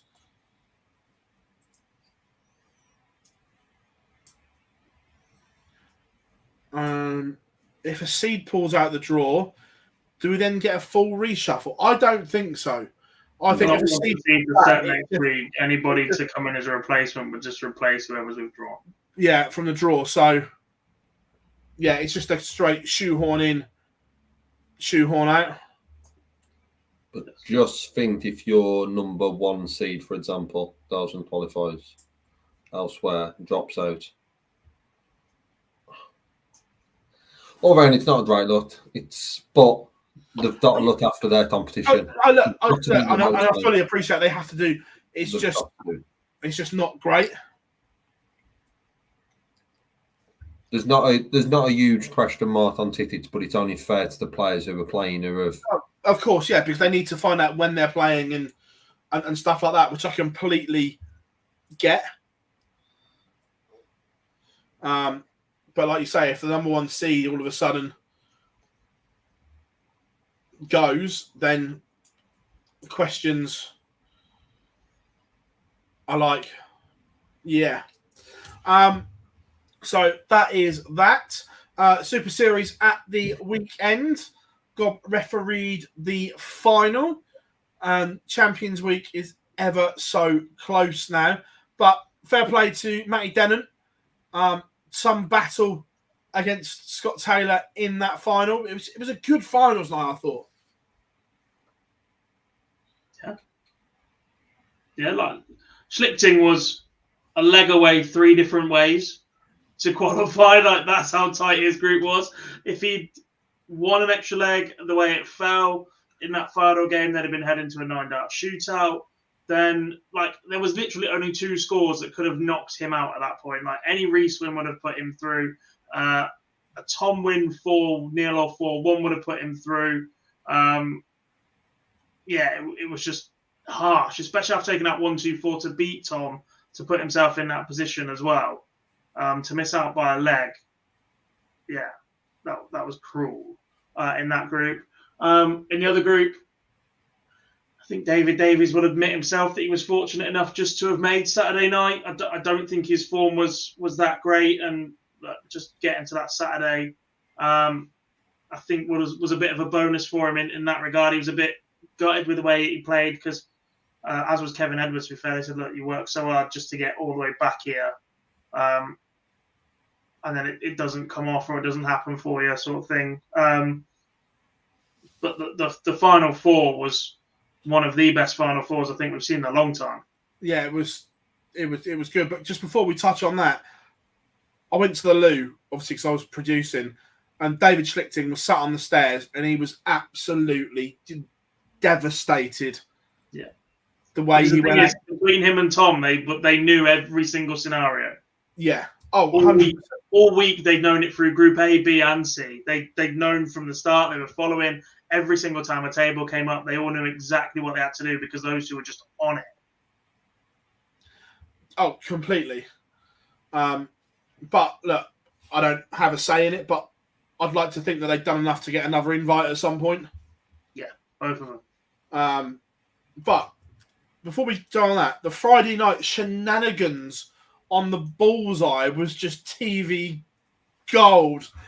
Tom Lonsdale was an absolute character. Yeah. I mean, the first time we saw it from him all week was the 13 bull on the 63. And obviously 13 is the right way to go anyway. Treble 13 does leave 24. It was the surprise of that second dart. But Reese, I think, had already qualified maybe, or was already steady. And I'm not sure he'd gone 3 balls or he'd attempted something rogue the visit before. And basically, Tom fired it, looked at him and went, well, I had to, didn't I? Because you did. And that was sort of like the birthing of the Tom that everybody knows. Yeah. And then it was the 104 treble 18 ball and 2 darts. That completely caught me off guard. So we had a message, because I was in comms with Matt. We had a message from Mike Norton saying, this is usual. He does it at home all the time. He will never refuse a ball. Yeah. Which was... And part of me's all over it. Like, it is a dart at a double. And I know it's a smaller double, but if it's one that you practice regularly, it is a dart at a double. Yeah, like, as logic as laying up is, right, if you miss the big number, there's a chance you return to not get a dart at a double at all. You keep missing big numbers, or you have a bounce out or something. A dart at a ball is a dart to win a leg. Look, I get it. I quite enjoyed it. There's got to be a time and place for it, though, Dob. I know you say that now, but if that was in a last leg shootout or a final, that in a tight game, you'd be pressuring that if someone then hit 25. Maybe. I've got a feeling that stupid sign would appear at some point. Maybe. Depends, doesn't it? Depends. If the player hits it, then it's the right way to go. Ultimately, I sit here and call people stupid for going stupid routes all the time, but if they hit it, it's not stupid.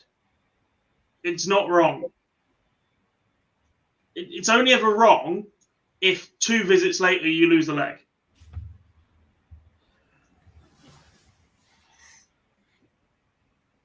And 2 visits, not 1, because of the chance you'd have missed the dart or the double if you laid up anyway. 2 visits later, you lose the leg. That's when you judge if a visit was wrong or not.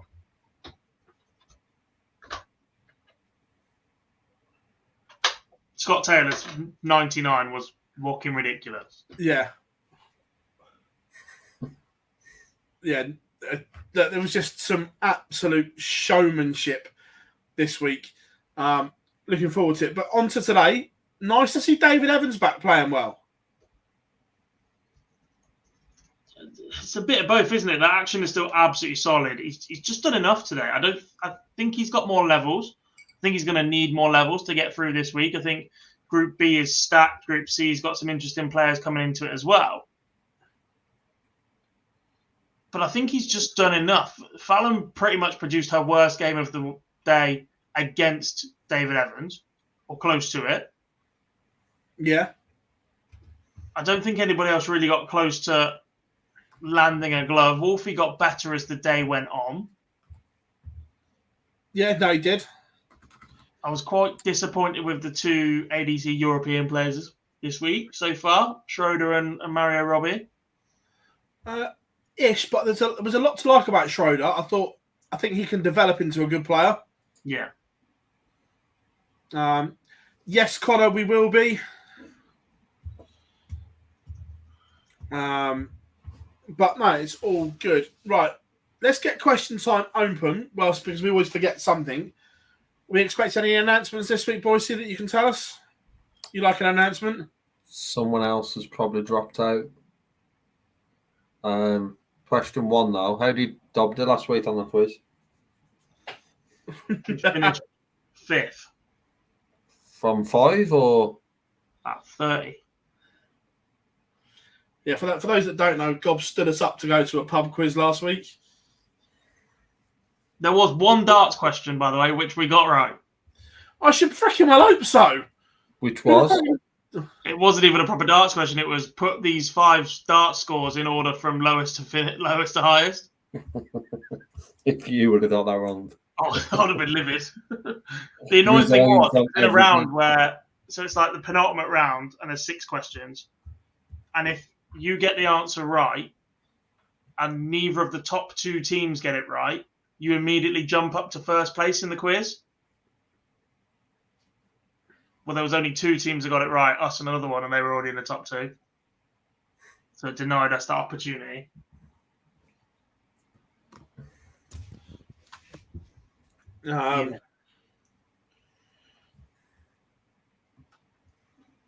Right, so remember, drop us a like, everyone, as well. And subscribe if you haven't. We're almost at 32k.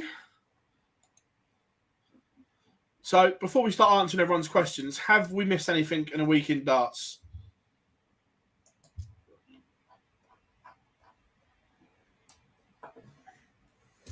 Not previous. It's got to be a first. Normally we miss something glaring. Not that I know of. There was no... Oh, there was the Northern Cyprus Open. All I know is Paula Jacqueline didn't win it and then jumped in the swimming pool.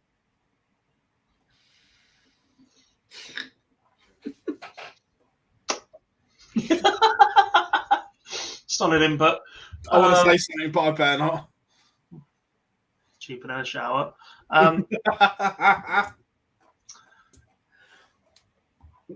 Right. Pass. Right. If we think of anything, we'll come up with it. But we'll answer some questions. We haven't done a proper question time in a while. It's been You literally said that last week. Yeah, but then we got sidetracked again. we said this last week, and we got sidetracked talking about something else. And then we looked up, and it was like,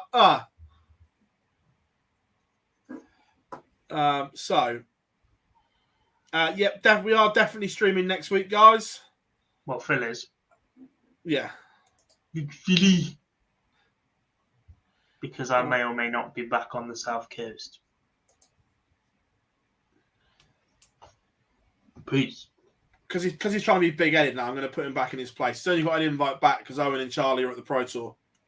Yeah, and there's no one else. I am next. I'm gone. I'm only joking. You did a good job, mate. I'm just putting you back in your place. That was all. Raf says, who will be the next woman to get a tour card? Fallon. Yeah, just because Bobe's got no interest in it. Yes. Yeah. I did speak to Fallon today as well, and we were asked this. Yes, she is going to Q School. It's just a permanent swap back to dolly shoes, by the way, because she did make a big deal about changing to trainers and being comfortable. But the women's series where she won 3 out of 4, and today she's in dollies. Yeah, because she wins games in dolly shoes. Fair enough. Would you like to see the Challenge Tour? Would you like to see a Challenge Tour final? I would. Finals. Yeah. Open up level 52 or whatever they've called it now in Minehead and put it in there. You called it level. I called it area 51 or whatever it was. What's it called? Stage 12. I think I went stage 57. To be fair, I'm there in a couple of weeks. I will get the actual name of it. Area 51 sounds better. Yeah, but it's definitely not right. Wait a minute. I'm going to have a look. Is it not just stage 2? No. There's a huge sign outside of it, and it's not stage 2.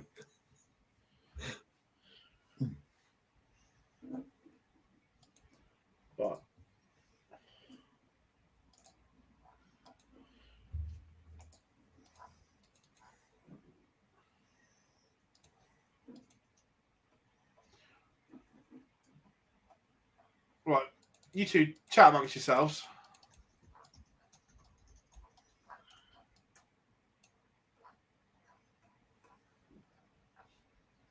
I'm not sure it's that difficult to find that.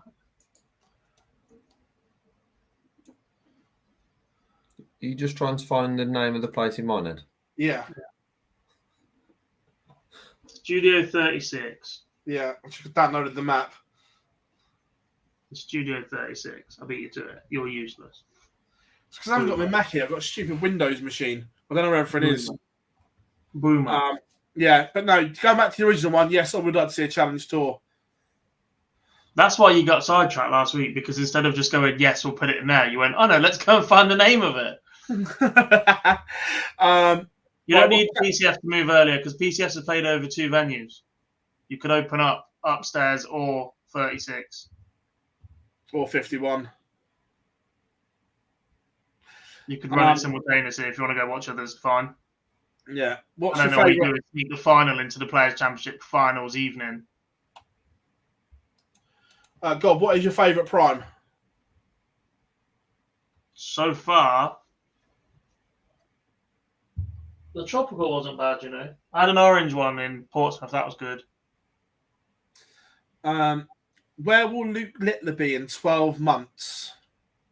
Florida's still the little shit. He said hello earlier, by the way. Hope you're well, mate.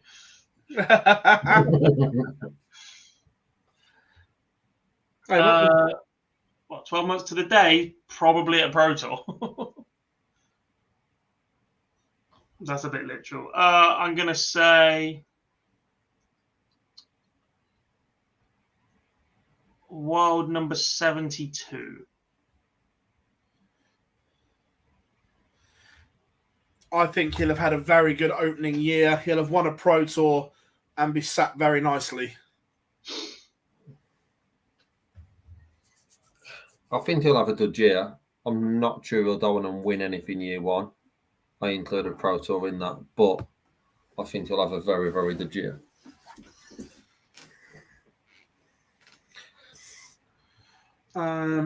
Do PDC players have more leeway in regards to engagement with fan content? You never see Premier League footballers in chat rooms. Yeah, basically.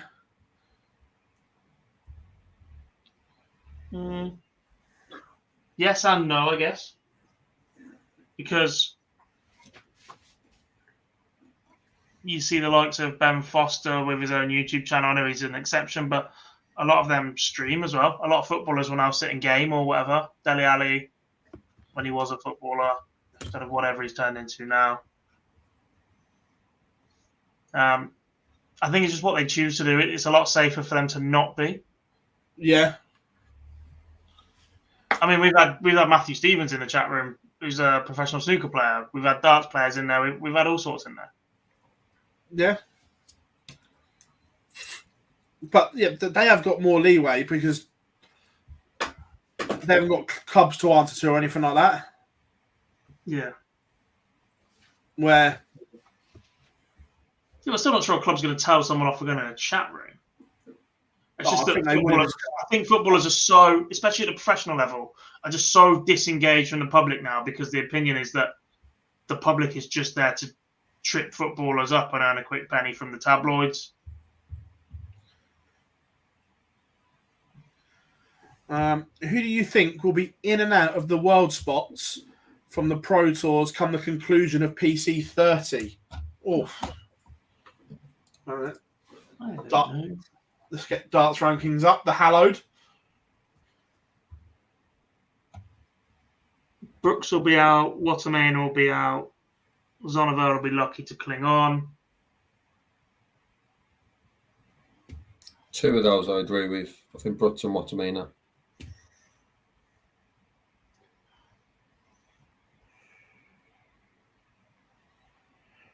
I think Hempel gets in.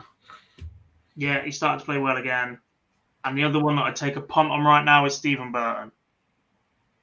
Yeah. I still think Suits finds a way in. I'm not sure which one. But I think Suits will find a way in. Yeah, I think Hempel gets in. Yes, Mark, we will be streaming, mate. Don't worry about that. Should the Masters be a ranked tournament? No. Yes, but they change it where the top 32 are in and you rank it. No. At the moment, the Masters in its current format and where it's placed has absolutely no relevance at all. You have to give it some relevance. Yeah, but to do that, you need 3.5, 4 months away from where it is. It'd have to be the other end of the Premier League. The World Championships cannot be the race to get into the Masters. There has to be a way for players to move their ranking afterwards to qualify for it. If you're going to rank it, you can't just give players that have done well at the Worlds or top 32 the chance to extend their lead even further. Oh, here's a TV event that carries the biggest weight in. By the way, here's another one for you lot to build an even bigger lead on everybody else. No. Yeah. Agree.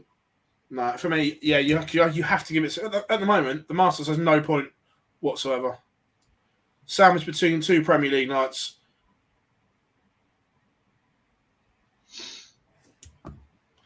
Have a good one, Nels. Hope you are good. Yeah, Bo did win in Cyprus.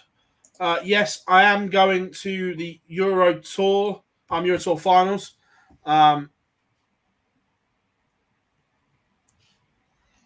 So, yeah. The European Championships. Our pleasure, Missy. Glad you were in. What do you guys think about Matt saying no changes to the Premier League from 1 2 stars? Look, I'd said to you boys, didn't I, before that interview, that I had a funny feeling there'd be no changes, just listening to conversations in and around. So I wasn't surprised. I wasn't surprised. Domin, I agree. What he said. That might be the most sensible thing he's ever said. But it was interesting what Matt did also say in that interview. He was like, we've listened to the feedback, but ultimately it's our opinion that matters. that was the words. Stupid.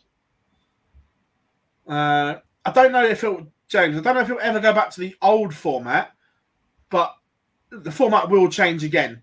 That's a certainty. It's just a case of what that is changed to, the next mutation of the Premier League, what that looks like. Right now, I'm a bit at the stage of do what you want with it, but extend the players. I don't think it will ever be over 10 players. Even get back to 10. Why reduce? I don't think it will ever be over 10. Yeah, that's 10 then. That's correct. Current format is shy, but we all know why it exists, and we all know why it will stick around. Money, money, money, money, money. Because there's more markets for a bookmaker to offer odds on in an 8-man knockout than there is a 5 single matches on a night. That's not the only reason the Premier League exists. That's the reason why the format will stay the way it is. But when they're paying the most money, it's the same reason you'll get more streaming boards of the Pro Tour next year. Which might solve the current shit show that was this weekend, by the way. I was waiting for this. I'm surprised it's taken an hour and 52 minutes.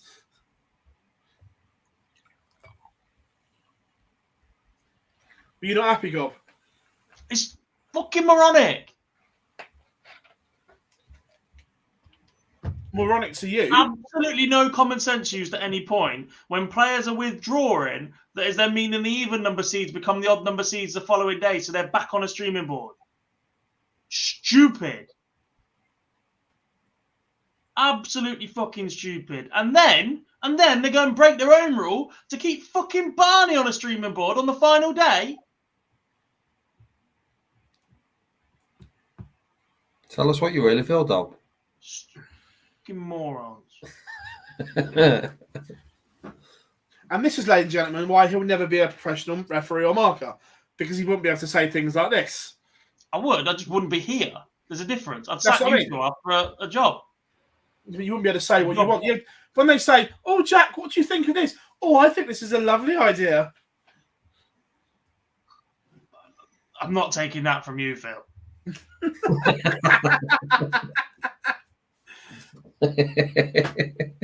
at him, he's raging. We've done it. Van Gerwen could literally rock up at Alexandra Palace with an AK-47, murder 15,000 people, and you go, "Oh yeah, but he was having a bad day. It's all right. You won't do it again."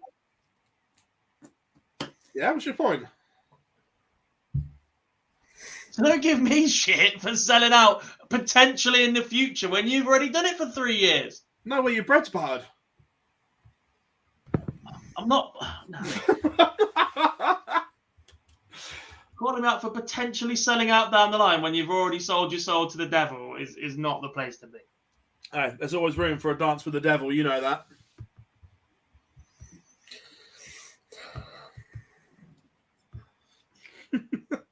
Look at him, he's raging. You're just a moron.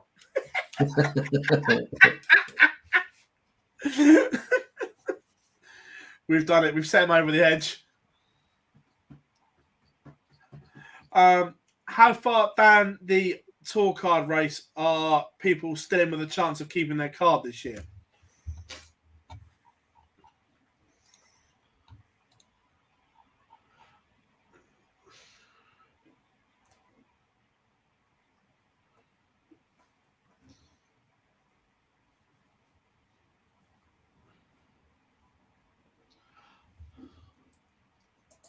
Van Dongen up for me.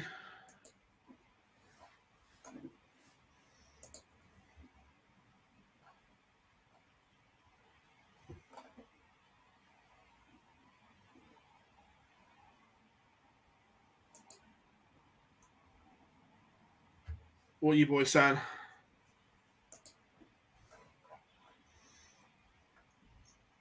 I'm saying you're stupid. Still fuming. Idiot. Like, 135 shows of this nonsense. Well, what? Love it, really.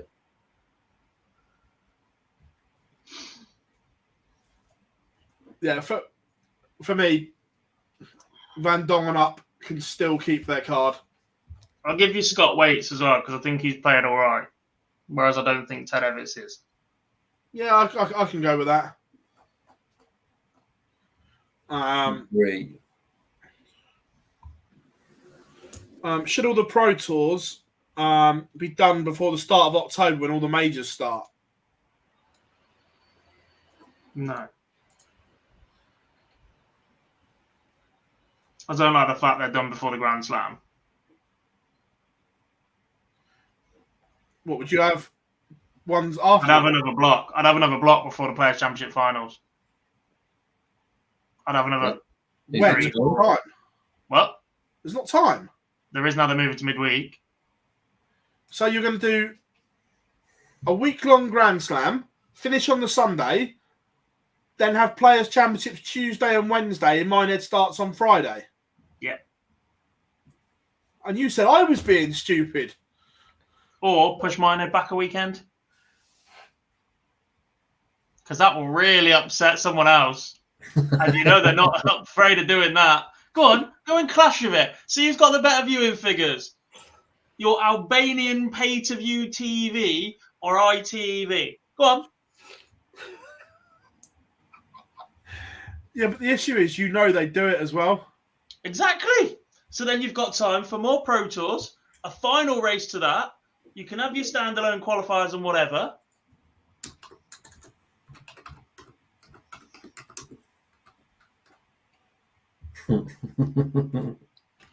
It would be funny. It would. I've just given them the best idea they've ever had. You wait for that calendar next year. More Pro Tours. What dart player would be the best in I'm a Celebrity? Oh. I'm not saying dart player, but I'm seeing a number of rumours that Mr. Phill Taylor might be heading into the jungle this year. Really? He's also stated previously that he'd love to have a go at it. I'm going to find out.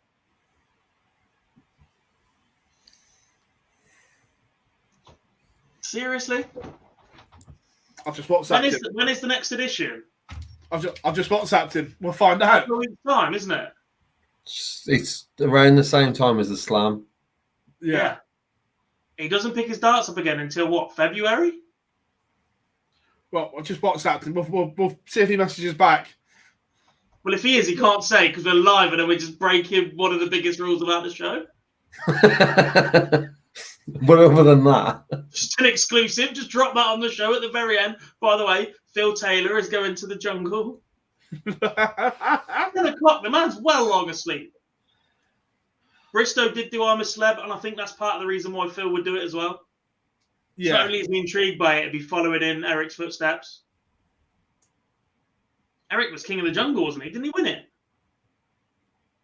Or I made that bit up. I don't think he won it. I can't remember. However, I think that was very well edited. Knowing Eric, I think the ITV editors had some issues editing that. Yeah.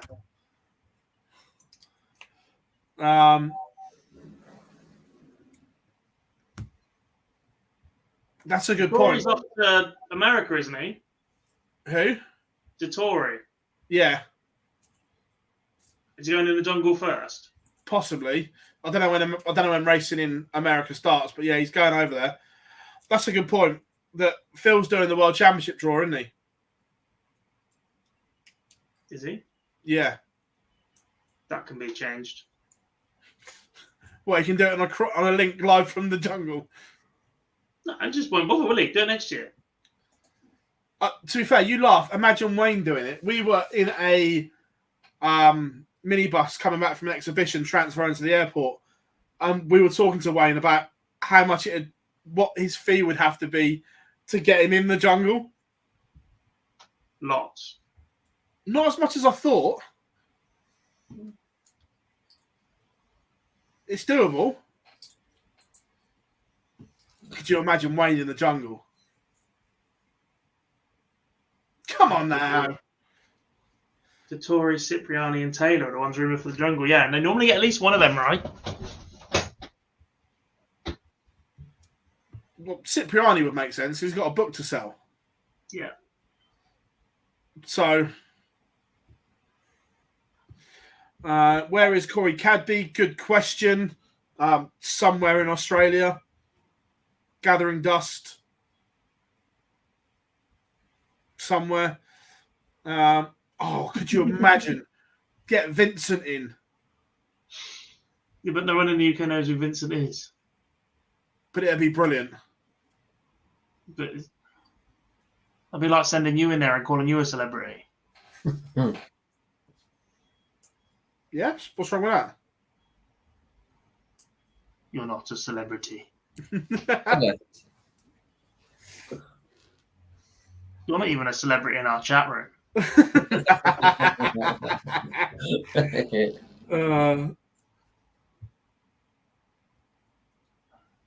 What's that? No, the Tory's definitely gone U-turn on his retirement and going and racing in America.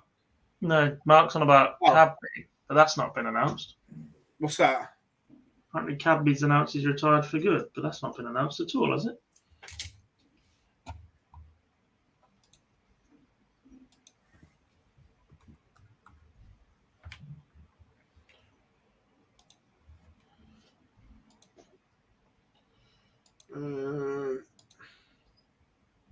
No. There's been no social activity from Corey since the 27th of August.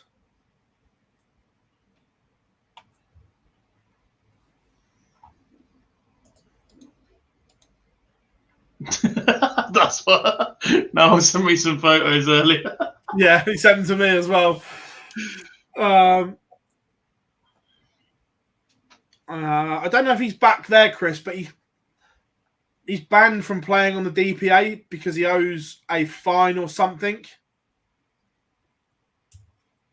from ages ago. Yes. So I'm pretty sure that once that fine's been paid, he can play again. But he's the type that will just dispute it and not pay it though. But Nathan Richards, just sit there saying "fuck the DRA" instead of paying it again. I'm with it. Yeah, exactly that. But that's the reason he's not playing DRA events. Right, everyone, that wraps up show 135. European Championships this weekend. So plenty going on. We've got some interviews coming your way this week. We've got Ross Smith, Gary Anderson, and Ian White for you. Some interesting comments from Gary. I can't remember what he said now. And I did the bloody interview. I was saying you did the interview, but I can remember what he said because I've edited it. I've got to give a shout out to James, by the way. Yeah. Because the other week we were sat here and I was like scrolling eBay for Kyle Anderson stuff, and then he's hooked me up with a set of darts. So, yeah. Nice. No. Super stuff, everyone. If you haven't yet, make sure you drop us a like on all social media platforms: Facebook, Twitter, Instagram, Threads. I think we've just about everything covered there. Here on YouTube, make sure you give us a thumbs up and subscribe as always. Thank you for your continued support. Plenty coming your way this week, so make sure you are involved throughout. I'm Phill Bars, Jack Garwood, Lee Boyce. That is us signing out. And remember, before we go, head over to our Facebook and look at the event. Monday, the 11th of December, the Live Lounge Live coming to you from the Prince of Wales. I am buzzing. Get yourself there for a right Christmas cracker, and we'll see you all very, very soon. Bye.